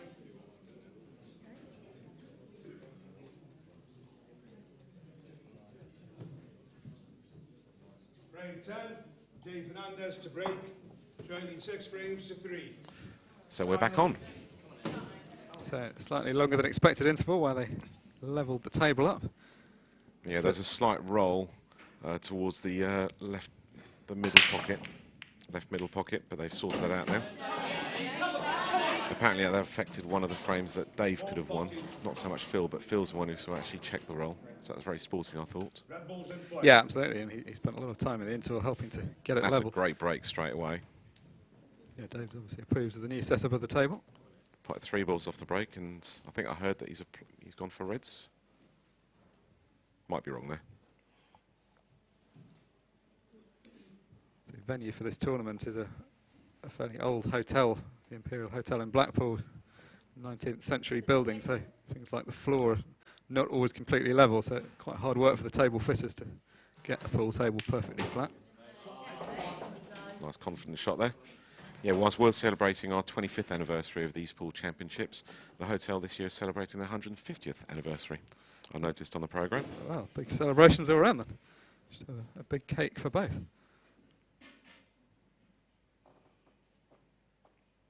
Yeah, there's a lot of heritage with this hotel. When you go into the bar, you see all the photos of the presidents and prime ministers that have been here for political conferences in the past.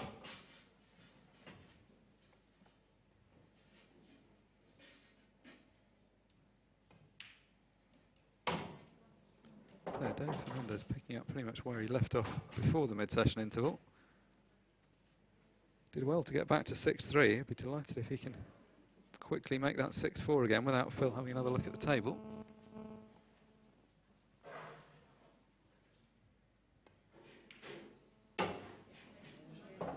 We say that intervals often change matches. We were speculating that maybe it wasn't the best time for Dave because he was on quite a good roll at that point, but He doesn't seem too perturbed, does he? no. I think this would be the first breaking dish of the match, wouldn't it? Can't remember another breaking dish. There might have been another one. Phil might have done one, actually. Yeah, I think Phil might have had one, Yeah, but there's could be been one less each. so far than we would have expected.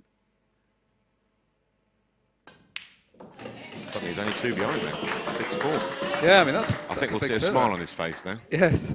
Didn't see Rightly too much so. of a smile before the interval. There we go. Look at that. Straight away, massive grin. Which also shows he feels he's right back in this final now as well, doesn't it? Yeah, I mean, this is a proper game now. 6-4 is only really one sort of roll of the ball in it almost. Can't stop smiling him smiling there. Still got to keep the momentum up. I mean, Phil hasn't really had any chances the last couple of frames. Dry break and then that break and dish from Dave.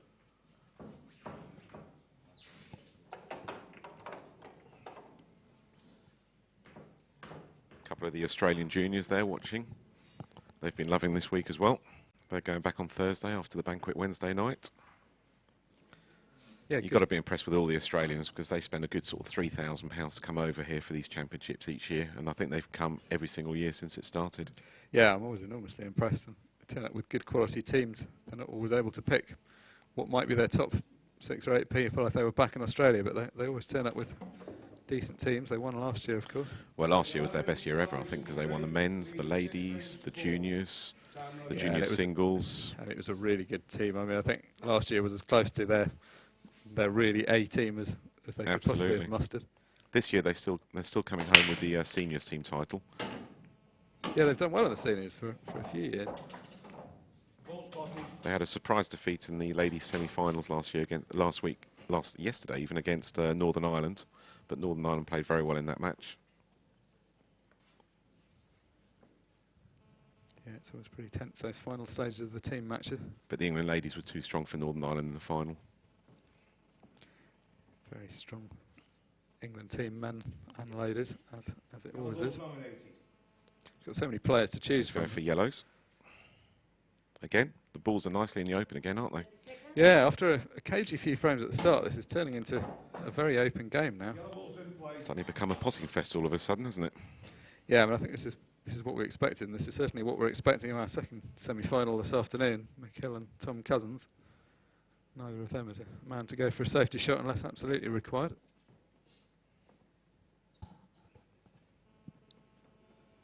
He's not quite got the angle he wanted there, but he's still in prime position.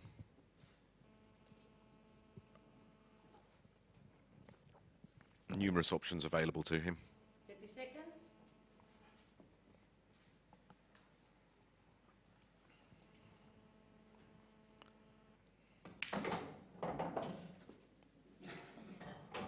Be pleased to get this frame on the board. He's watched his opponent clear up twice. Wants to show that he's still in this match. Regain the 3-frame lead he enjoyed. It wasn't long ago. He's 6-1 up, was it? It's amazing how quick it turns around. And Dave, being a quick player, it's always an advantage when you're a little bit behind, because it doesn't take you that long to suddenly only be 2 behind or suddenly be level. And it's not a happy place to be when you've had a big lead. To suddenly find your opponent coming back at you is psychologically about the most difficult thing to happen. Just got to be careful here. Played it well. Still Phil showing no ill effects of that so far. He's not really done too much wrong in those frames, which helps. He hasn't got too much to be annoyed with himself for. He's going to try and just do a soft screw shot here to be perfectly on that yellow into the middle pocket, in between the gap between the black and the red. There's plenty of gap there. And just roll on. He's got the yellow down to the bottom left-hand pocket. Yellow in the centre and then the black. All looks straightforward, really, doesn't it? Yeah, it's all chewing up nicely from where he is. It's exactly what he wanted after having just lost 3 frames in a row.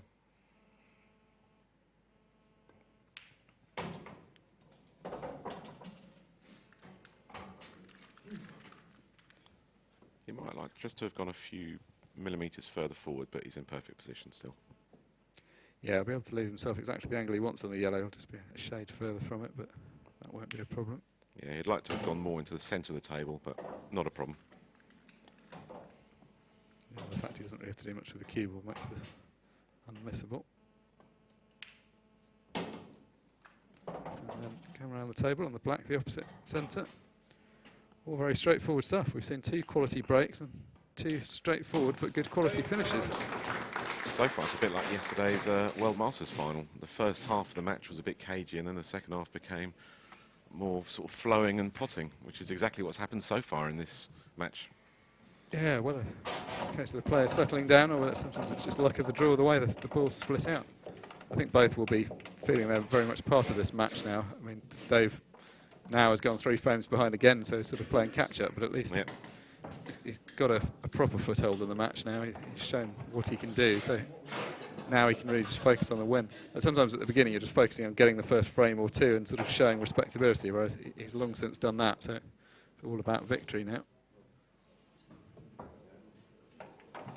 I was just speaking to Phil during the interval, and he said he's been in this situation so many times, but you still can't help feeling a little bit nervous coming into this arena. No, and I think sometimes it's a good thing. I think sometimes that added little bit of pressure, we all perform better under it. Different people react in different ways. Some people obviously crumble under extreme pressure, but Phil Harrison is not a man that has that problem. And he was toughened up in the 2000s when he was a stalwart in the England team, as his opponent is now. Playing in lots of those team matches in this arena really helps to toughen you up. Doesn't play for the England team anymore. He's certainly more than good enough to qualify, but priorities change after he'd done that for a long time. It does take a lot of your time playing for the England team, doesn't it? Because it's not just these competitions, there's a lot of friendlies throughout the year as well. So I think once you've done it for a certain number of years, you probably feel it's right to give someone else a chance. Yeah, and there's so many people looking for that chance as well. Now, that wasn't the best break. Didn't seem to get a brilliant contact with the pack there.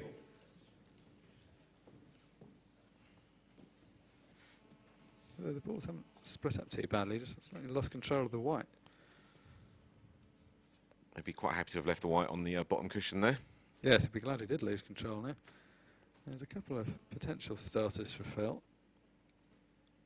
Cut this right back, this red back bottom right. I wonder if he goes for that, if he could just nudge that red off the cushion on the right hand side at the same time.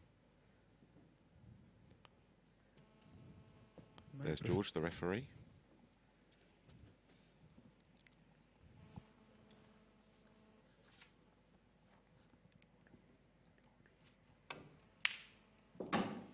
Great pot. Yeah, it was a good part. Decided to go for a harder yellow starter. Yeah, Because the yellows are suspected nicer to clear up. Yeah, I suspect he'd prefer yellows. It was just whether he was prepared to take that risk with the starter. So despite the mini comeback from Dave Fernandez, you can clearly see that Phil's still feeling very comfortable on the table. And that break condition in the last frame would have certainly helped his confidence. He's only 3 frames away from the winning line now. Yeah, now that this is starting to get a bit more tricky for Dave because he hasn't got too many frames to play with. He's proved that if he gets his chances, he'll be taking them, but he's going to have to start taking them fairly quickly. I mean, certainly if it'd be a massive frame if Phil can get to 8, then Dave's really on the rack.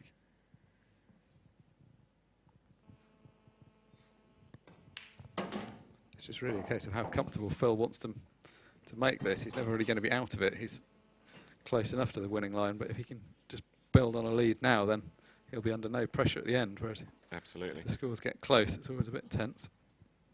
I think semi-finals are almost the ultimately tense matches in life because everyone wants to say they appeared in the final. Ideally, obviously, they want to win the final, but it's the getting there is the really key thing to start with. And generally speaking, people always say you never remember the semi-finalists, do you, in No, any sport? You don't. I mean, to a point, you never remember the runner-ups, but it's nice to at least get there. It's a slightly different equation. For Phil Harrison being the runner-up again, he's won it and been the runner-up in the past. That's wow. That's surprising. Red Bull's in play. I was going to say that won't mean so much for Dave. This would be his first final, so that would be a big event in itself. I was expecting him to do a little soft screw onto the red there to hold for the yellow that he's looking for, but he tried to follow through. I think he was focusing on the white that he forgot about the pots, and as a result didn't really get the position either. Yeah, it's a big moment for Dave here now. Yes, that was caused by trying to hold the position, but it was. I wonder if that red above the unexpected black miss. goes into the corner. 30 seconds. Difficult to see. The overhead might give us a better idea in a minute. Looks like it goes in the middle. Ooh. Yeah, it's a bit tight to the corner. I don't think. I think that's what he was going for there, but he's overrun that. Yes, for a moment it looked like he was going to have a choice of 2, the one above the black and the one that he's nearest, but it's just Now I carried think on. he's just got a tricky red into the middle pocket, that red that's just below the black. Which if he does roll it in, he's still on the bottom red on the right-hand side there. So he's going to have to just focus on the pot. But these are missable. Yeah, this is quite a tight angle. It makes them sometimes look deceptively simple on television. It's a lot but easier when you're just behind it. Yeah, exactly. No, wasn't close there either. No, he wasn't close. He barely caught the far jaw there. And So both have had a chance to win this frame. He's covered the easy yellow at the top there, so that's why you can see holding his hand up. he's apologising, and I'm not sure that this red to the right of the black. I think if it potted, he would have potted it after the break. Not sure that does cut into the middle. Looks like Phil's got a similar shot to Dave just had, that yellow into the middle pocket. Well, yeah. Tight angle. Oh, it does go. It does go, yeah. The only reason I thought it didn't is because I thought if he was in this position, almost exactly this position after the break, I fancied he might have potted it then if it went, when he took a more difficult long one on. Can he avoid kissing the red? Yeah. Oh, Ooh, it's just drifted a little bit, but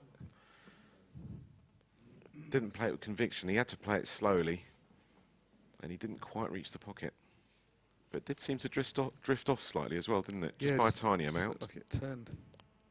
Sometimes just takes a while just for the table to embed. I think that's what Phil was just mouthing to someone in the crowd there. He's going to regret having the way the table was before he had it adjusted. That would have gone in, I think.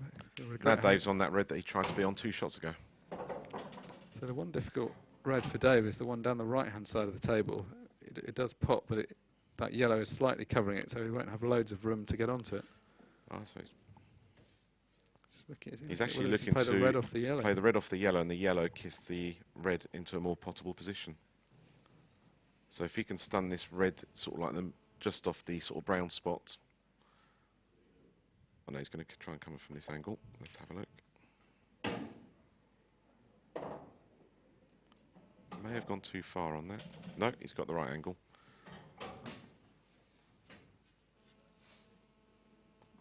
So he's going to follow through here and then punch that red in the middle pocket off the yellow and hopefully sort of open up the red on the right-hand cushion. It's the kind of shot that looks good when you get it, and most of the time I think this will work or leave him some kind of shot, but just If it occasionally... works though, Always can. give him a lot of confidence. He's gone a little bit far there. It's still on, but it's a little bit harder. because he's going to keep position for the red into the left-hand middle pocket. Yeah, he's now going to have to screw on and off the left-hand side. He wanted to be a little bit straighter.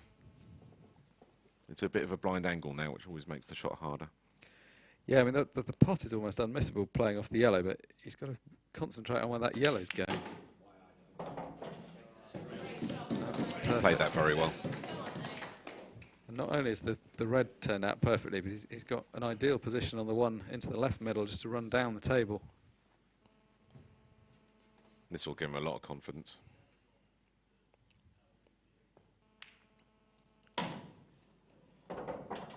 Yeah, it's been a lot to like about this finish from his point of view, and from our point of view it's been an aesthetically pleasing clearance. He's played a couple of nice looking shots.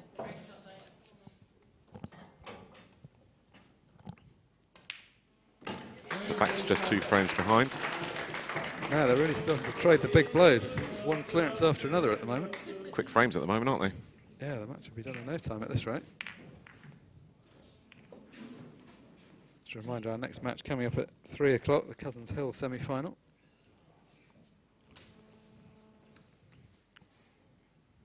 And followed later tonight by the 2 team semi-finals. Might be delayed a bit, that 3 o'clock, if this match goes all the way, but we'll see how it goes. Yes, the rate it's currently being played, it's not going to take long, but if we get back to how it was at the beginning, it may get a bit more bogged down.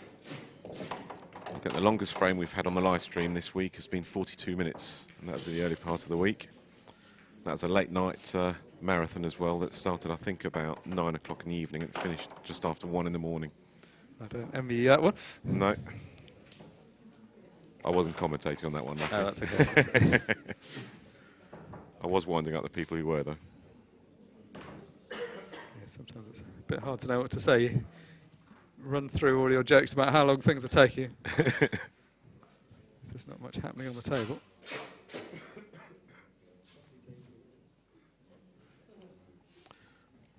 There's also a great competition coming up in September, which is the Nations Cup, which for the first time is going to be held in Morocco, in a town called Tangiers, which is actually not far away from Gibraltar. And the hotel looks fantastic. It's just a men's event this year, but they're looking to extend it. But I think about 10 or 12 different countries are going on there.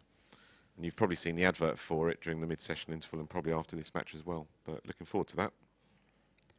Yeah, it's always popular when we go to different countries. The World Championships are traditionally held in England, but so many overseas teams now play. Phil scratched into the middle pocket. And that went straight in off, that did. So he won't be happy with that. It's the first time he hasn't really controlled the white, because every time it's sort of stayed around the blue spot, hasn't it? Yeah, I was going to say exactly that. He's been really focusing on the control of the white, so that would be particularly annoying. And again, reds look lovely again. Yeah. Perfect chance to just get 1 behind. Yeah, no, this will be the first time that Dave's had the opportunity to be 1 behind for a lot of frames. He was, as we were saying, 6-1 down. 6-1 down just a few minutes ago. It just feels like a few minutes ago. Yeah, it really does. Managed to get it back to 6-3 by the mid-session interval, and then since then has been doing rather nicely. 30 seconds.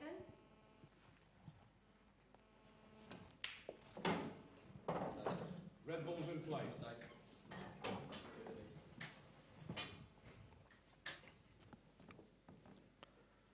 So he's gone straight away onto his tricky red.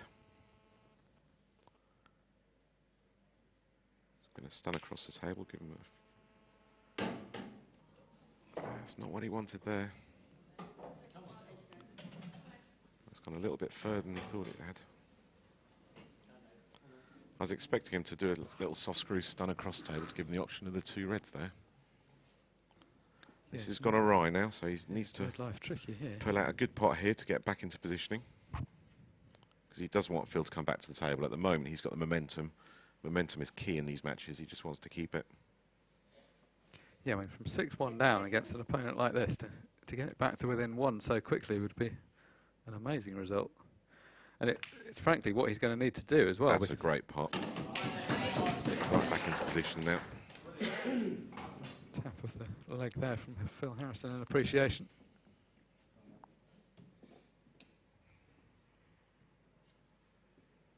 Starting to get to the business end of this match, so both of them are aware that mistakes are more costly now than they were at the beginning. Wow. Yeah, he That was more carelessness. That wasn't nerves. He did a really good pot, and it's so easy after you've pulled out a really good pot to just completely lose focus just for a second, and amazingly he's just missed it. Yeah, I mean that's the as Will he simple pay a the shot price as for he that? could ever play. I mean he's been pretty fortunate really. If you look at where the yellows are, this is not exactly. Yeah, and at this stage of the match, 7-6 or 8-5 is massive. He knows it. He'll be especially annoyed with that because when you miss just because of a second of carelessness, that's worse than actually sort of your shoulder moving or anything like that because you can't do anything about that sometimes. Yeah, just look at where the reds are. Just absolutely there for the taking. Well, Phil Harrison wasting no time. Yep. That's 2 down. He's actually not going to be that delighted to have potted 2 because He's still in position. It's not too bad, but yes, he would have rather it just stayed over the pocket. Just trying to see how these 3 reds line up here. Are those bottom 2 a plant into the corner? Doesn't look it from this angle. if they are, the red's in the way, I think. Yeah, it doesn't look it from that angle either. So a bit of work to be done because at least Dave, if nothing else, has got that. Oh, now Phil's missed a shot as well. Yeah, What's going on here? Wow, he's playing that with pace and left-hand side to try and cannon the yellow out on the left-hand side cushion. But loading it up with check side like that, you always run that risk. God, that nearly didn't drop as well. Well, yes, that really would have been a tale of carelessness. But So he just needs to focus now. he'll be very relieved to be right bang back in this. Because he could go for the plant or just pot it straight away.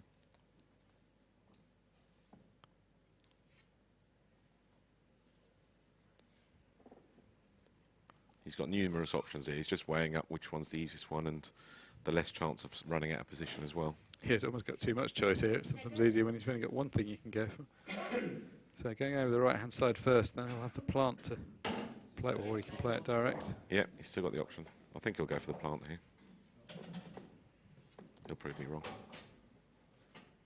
As always. Yeah, here we go. No, he's played that well.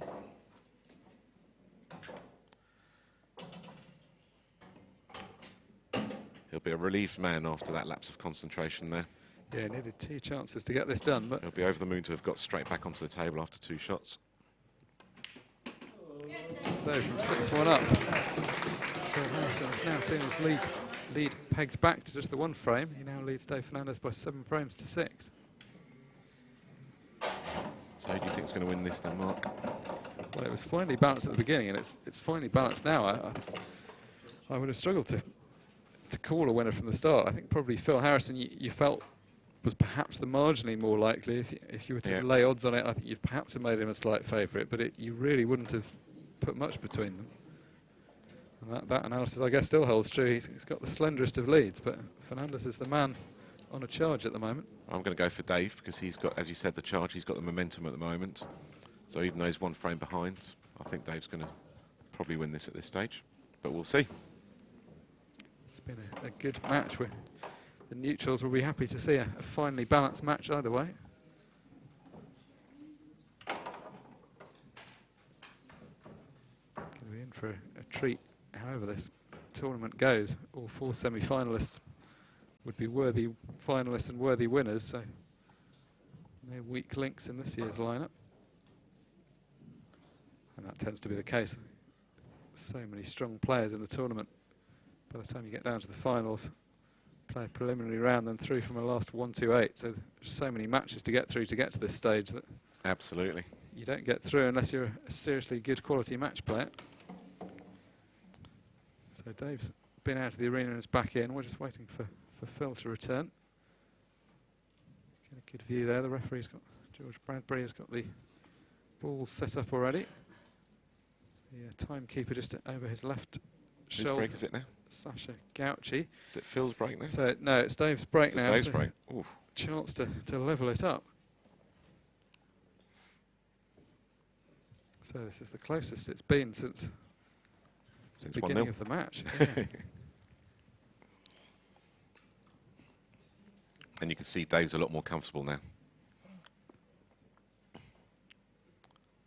Yeah, he feels like the match is here for the taking. Like for the first time, he's actually thinking about winning it rather than just thinking about getting back into it. Yeah. At 6-1, he is faring the worst now. He's just thinking one thing, winning line. big difference because your mentality changes to a positive one as well, doesn't it? He's no longer thinking about potential problems that potentially he might have been a few frames ago. Now, whenever he's at the table, he's just eyeing up how he can clear the ball straight away. Conversely, his opponent, who was thinking he had a massive cushion, does not have a big cushion at all anymore.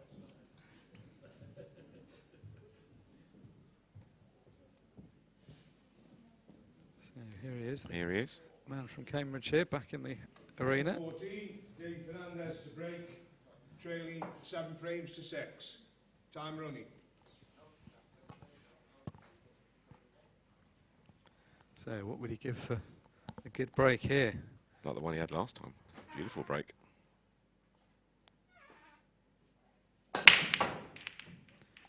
Well, He put power into it. Yeah, One of each has gone down. that white hitting the side cushion almost as a half volley could easily have ended up in the air, but it came down towards the table. He'll be happy to see.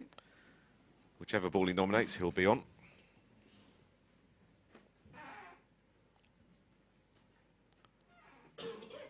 Looks like that red goes past the black into the bottom right-hand pocket.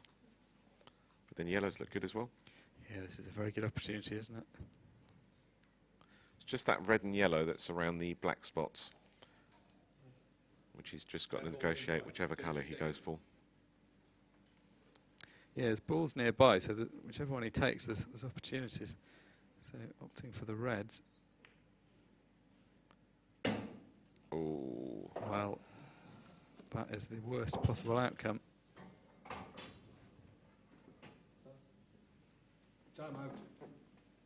I think he was opting for safety there. Cover the pocket and snooker behind the black. I think he must have been. I can't see him playing the pot like that and ending up with this result. Yeah. Snooker. I think if he's playing the pot, he can play it in a much more committed way and look to split out the difficult ball even, but decided to go for the safety. Too bad now that he's snooker, because if he nestles behind this red, he could set a snooker back. He's not quite done it, but at least he's covered that yellow as well, so he's made that. He's made it a little bit harder for Phil now. He'll be disappointed there. Yeah, I mean, from where he was, you could have imagined him going for the clearance straight away. I don't blame him for not doing that. You can never blame anybody for playing a sensible percentage shot. But Phil's going for the long double to try and take the pocket. He's not going for the pot here, he's just trying to cover the pocket.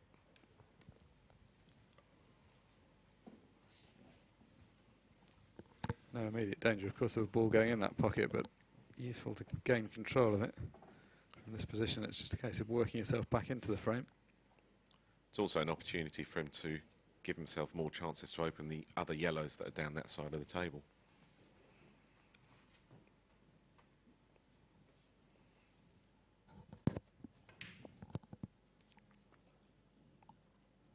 Similar scenario with Dave there, but unfortunately didn't quite take the pocket. It looked like he was going to at one stage, but it just popped out. Yeah, that yellow still pots past the red, so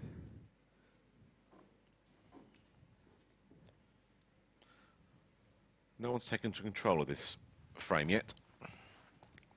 no, I mean, I think Phil will be happy to be having a chance to try and take control. Dave was in first, so it's probably going to be the more disappointed of the two at the moment. I can see a few players who have been playing in this championship in the crowd there. There's Jamie Kitchen in the front row. Adam Basu as well.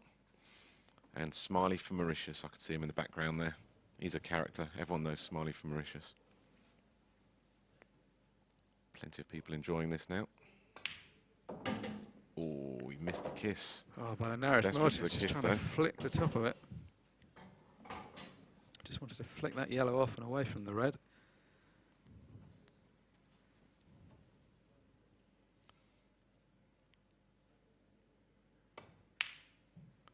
Whereas early in the match, all those sort of shots were going well for him. That's a good shot. That could not have come out any I was better. going to say, if that dropped, that would have just been like 2 shots in a row where it hasn't quite gone his way. Yeah, he'd been running out of options if that had dropped, but that's beautiful where it is from his point of view. So, Harrison going slight favourite now in this frame. Still plenty of life left in it though.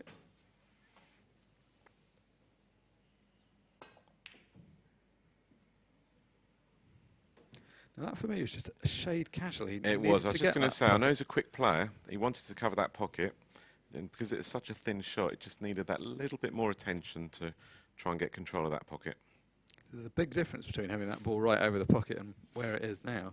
Admittedly, even though if he did, it still gave Phil the option to cross double it, his yellow that would have been covered by that red across to the pocket that he's got covered. And he's still got the issue of the yellow that's tied there, but I can't see Phil going for the clearance here. I think there's a bit of tactics coming here, but we'll see. It's been a while since we've had a tactical frame. Yes, your prediction is correct. He's played the snooker. That was a good shot. If you're playing a ball off the cushion like that, you've got to judge the pace, because if you Absolutely. leave that short, it looks ridiculous. You just leave your opponent a clear shot at everything. Looks like Dave might be looking to do a deliberate foul, just tap behind the yellow to make sure that Phil has to waste one of his 2 visits, because he can't see any benefit in hitting a red. He could hit a red, but there's no real benefit in hitting the red, so he might as well just tap behind it. Yeah, why take the risk?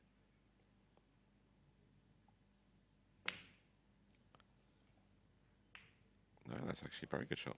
Foul, 2 visits. Yes, it's kind of half. It was a well thought through shot. It's kind of half worked. That pocket's still open, of course. Can he cross double that yellow still to the other side? Let's see. So he's opening up the tricky yellow that we were talking about earlier. Second visit. Now, can he put that yellow off the red to open it that way? Because the cross double looks a little bit trickier now with that red that's gone in the way there. It's still on, but it's difficult to tell from here. Can't see if the cross double's on purely because it might be kissing into the red. So that's why he's decided to tie up the game. It's funny, you get a couple of safety shots and now they've gone back to a tactical mode. Yeah, Phil's remembered he quite likes this kind of thing. It's been a potting mode for about 8 frames now, hasn't it? Foul, 2 visits. So Dave throwing down the gauntlet early on, which if you're going to play the deliberate foul, it's always best to do it early where your opponent's got some balls tied up still. Now, this is one of these frames where if someone's never seen this game before is probably completely confused because both players are going for both colours and no one knows what's going on. But One of those games you can't afford to get distracted while you're commentating and you forget what colour everyone's in. for those who understand the nuances of world rules, this is a very good tactical battle, this one going ahead. But 2 shots to Phil here. 30 seconds.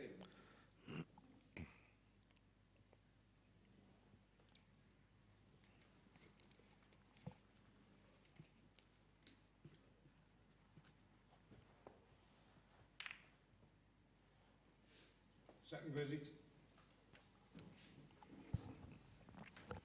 So freed one of the yellows up, deliberately wasting his first visit, kissing it out.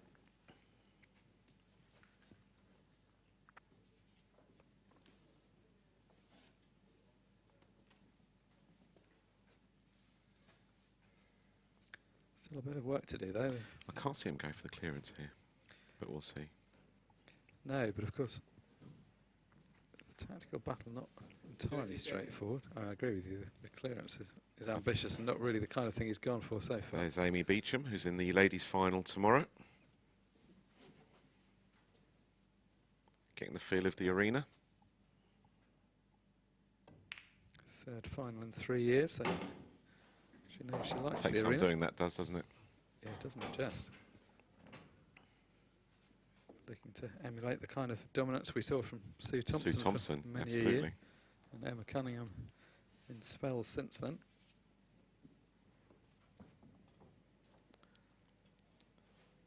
The statistic that surprised me when Amy did win it for the first time 2 years ago was that it's the first time an England ladies player won the World Championships for well over 10 years. I think it's something like 18 years. So deliberate foul there, but he would have preferred that yellow to stay over the pocket, so he had both. He's a bit unlucky there, but you've always got to be careful on those shots that the other ball doesn't follow through. Unfortunately for him, he hit that absolutely perfect, Yeah, which he is why played they it too both well. went in. Well, he played it too well, and he played it quite hard because he was trying so hard to get the white safe on the baulk cushion, which was the right thing to do, but he would much rather have seen that yellow stay on the pocket.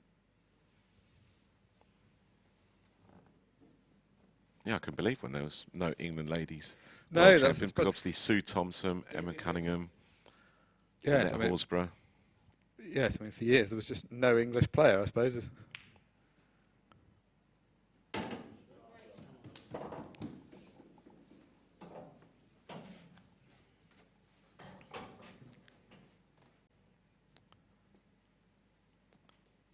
It looks like he's going to go for it this time. He's going to try and move this red out, hopefully be on it, because the other red and black then go on. So there's a bit of risk in this shot.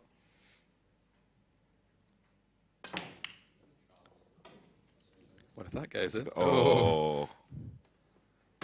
Oh, that's gone from bad to worse. He was unlucky there. At first it looked like a good, he was going to get a bit of break, but then the red came back towards the yellow on the bottom side.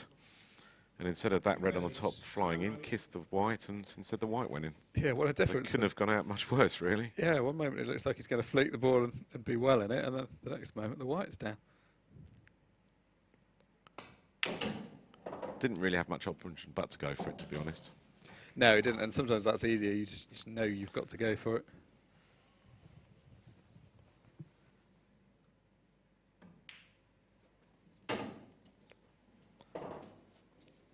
So barring any accidents, looks like Phil's going to go 8-6 up. 2 ahead with only 2 to win. Yeah, he'll be a relieved man seeing that black go down. He's seen his lead pegged back from 5 frames to just 1. It's back to 2 again, but importantly, he's only 2 away from victory. So every time Dave gets back into this match, you think maybe the momentum's going his way, but then Phil has always stayed just that 1 step ahead.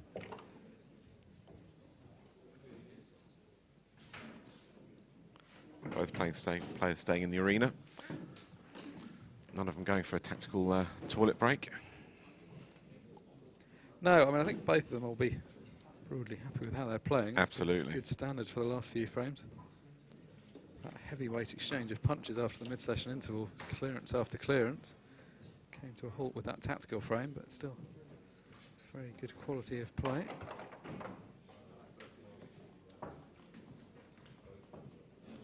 A few more spectators coming in to watch the latter part of this match. Change of timekeeper there, Sasha Gauci handing over to Tanya Smith.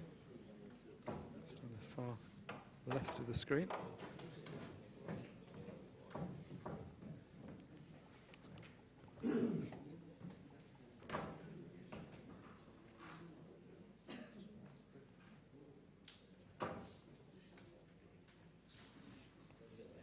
Apparently in one of the frames early on, Phil Harrison played a shot with literally half a second left, otherwise it would have been a time foul.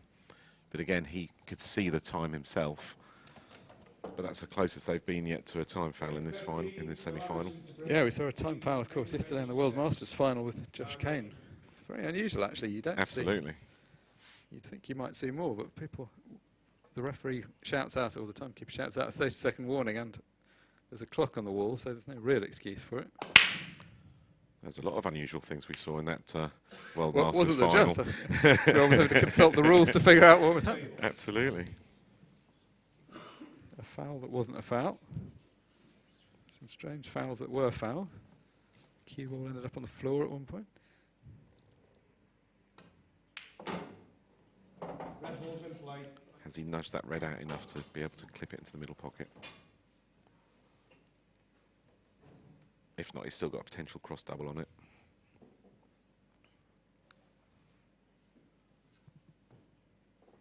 But Dave will be happy to have seen a dry break from Phil Harrison at this stage. That's all he could have been hoping for, really.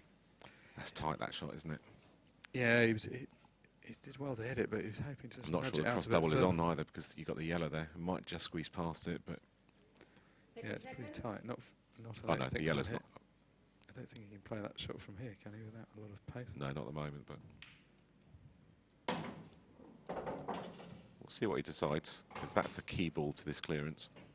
All the other ones are relatively straightforward.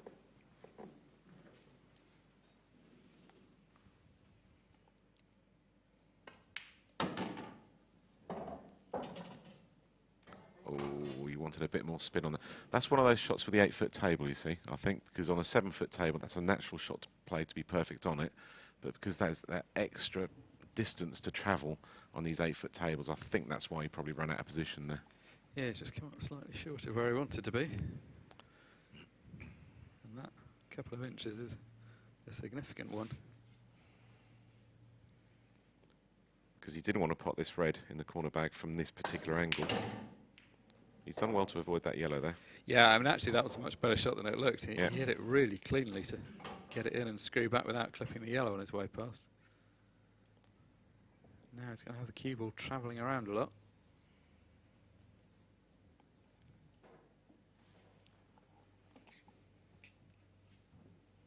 He was just looking at whether he could hold the cue ball on the yellow that's nearest the bulk line. No, we've moved on from that idea. We're slightly running out of time. Went for the double into the corner pocket. You have to say, more often than not, that most top players are pretty reliable into the middles, but doubles into the corner, not. It's a lot harder, isn't not it? easy. Absolutely. Big hello to Remy in France, who's a fantastic player in France, who's actually just retired. He just won a big event in France and said, that's it, he's taken his time done out everything now. he needed. Said he's enjoying the commentary. Bonjour Remy, ça va?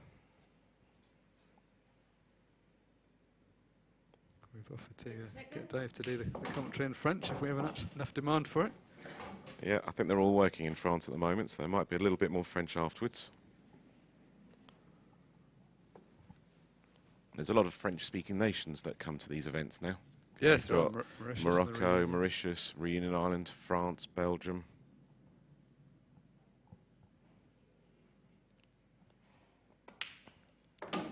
Yes, that's one added difficulty. Not only do these countries have to travel over here, but they have to make themselves understood in a different language. Absolutely. For at least part of the time.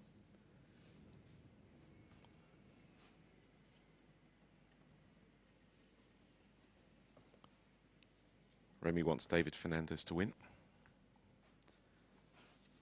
Well, your man He's is got his work cut out at the moment. up against it, but he's held himself together remarkably well so far, so he certainly wouldn't rule that out.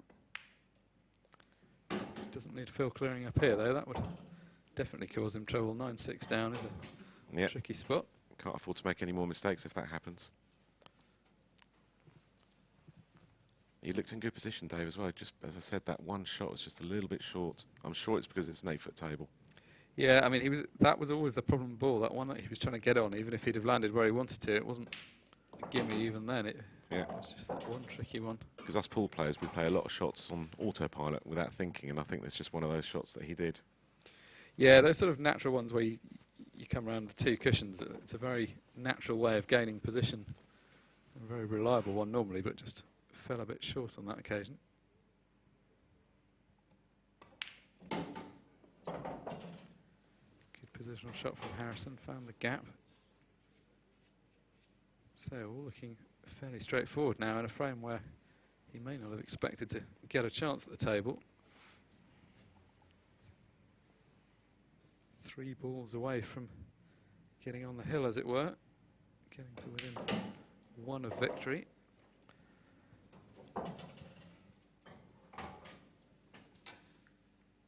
So just a simple yellow in the middle, screw back a couple of inches for the black. Yep.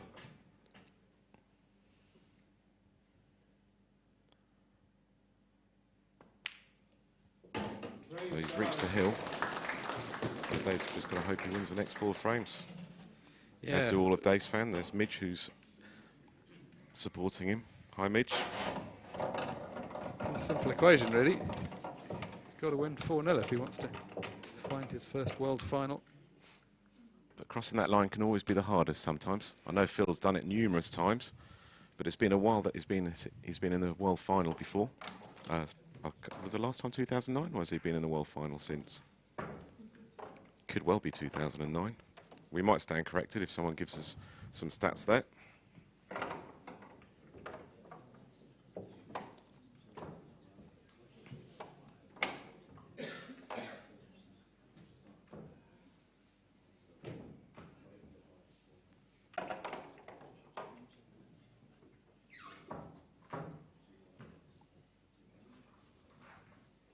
Yeah, that is his first final. I'm taking my lead from Wikipedia. It confirms that he hasn't. I never checked if it was on Wikipedia. No, in fact, I can't even read Wikipedia. Having got to that stage, he also appeared in the 2011 final, where he lost to Adam Davis. So 6 years. 6 years is a long time, though, isn't it? A bad test of my memory. I commentated on that final. Still don't remember who was in it. 9 frames to 6. So when was the first year that you commentated on these finals days then? 2010 I started. Oh, 8th year in a row then. Seen a lot of good pool in that time. Have we got another dry break here? Open table. We do. Yeah, just The momentum has just switched again, hasn't it? It's amazing. When momentum was going Dave's way, the breaks were going beautifully. Suddenly Phil's won a few frames and we're back to dry breaks from Dave. How you explain it, I'll never know, but it just always seems to happen that way. yeah, doesn't it just? It just feels like Dave's problem in this match was just that the early exchanges just slipping behind. He just left himself a bit too much to do.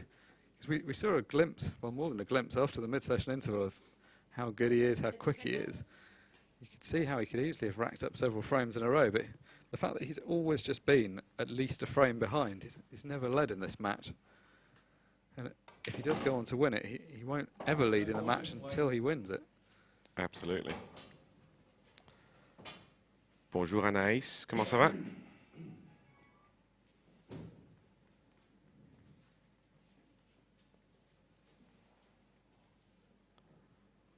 So, this clearance to get to the final. We've got to that stage now. And all the reds are out in the open. Yeah, I mean, this is the kind of opportunity. Dave's just got to keep his fingers crossed that he runs out of position. Yeah, I mean, it's Or not, something else goes awry, like he gets a kick, but no one ever hopes people get kicks. no, it's not that easy to see. The two reds, sort of middle right of the table, you could run out of position, but you didn't really expect Phil to have any difficulties. Looks to be pretty good on the first one. Well, you'd think from his face that he wasn't in prime position, but I've been caught out like this before. I think that's a head shake of... He's just got to be careful with the plant because that red's not sitting completely over the pocket, and that's what he's just slightly concerned about. Because he's got the perfect angle to get onto the other red into the top left-hand corner if he wants to, or screw back as well. Yeah. That's why he didn't want to hit it quite hard enough to get the perfect position. He was worried where that red was going to go. Yeah, there's a danger that red could have moved quite a long way, and that could have been a bad thing to happen. Yeah, if the keyboard was 3 or 4 inches further up the table, this would be all done now, but he's going to have to play one more good positional shot.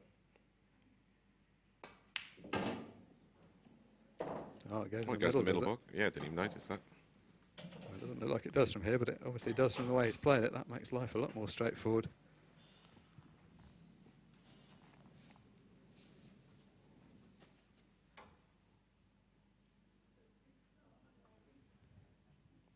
He hasn't got the whole pocket, but he's got enough.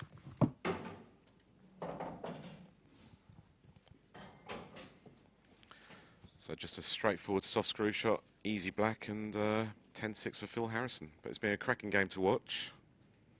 And no doubt the next match on at 3 o'clock between Tom Cousins and Mick Hill will be equally as good, if not better.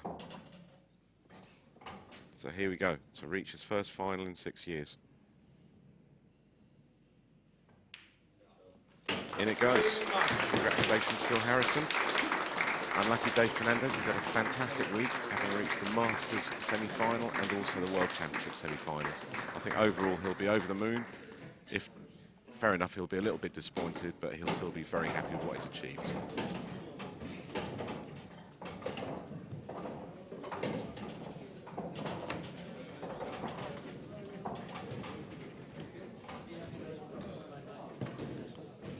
So we're going to see if we can do some interviews with some players here. I look forward to the next match at 3 o'clock.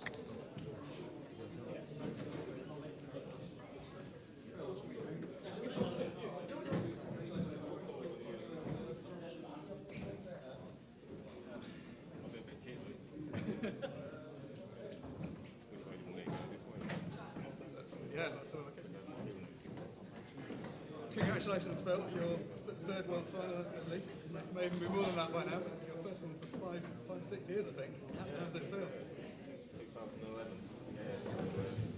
Yeah, I think it's been, I know we only do it like 1 or 2 years, really. Taking me back to the place spotting you, we were both making mistakes. 6 1 up. at one stage. Then Dave put on a good comeback to come back. He's one of these two phones that pull the interval, both condition and both, and he's all the way around the ball. He's put them out well, and I think he'll come out with it. And I think it's pretty yellow, and then he's going to get it. Yeah, so I'll struggle, but I've managed to hold on. Many congratulations. We look forward to seeing you tomorrow afternoon's final. We'll be back at 3 o'clock for the second semi. Mikel and Tom Cousins.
Doesn't mean they can give me some more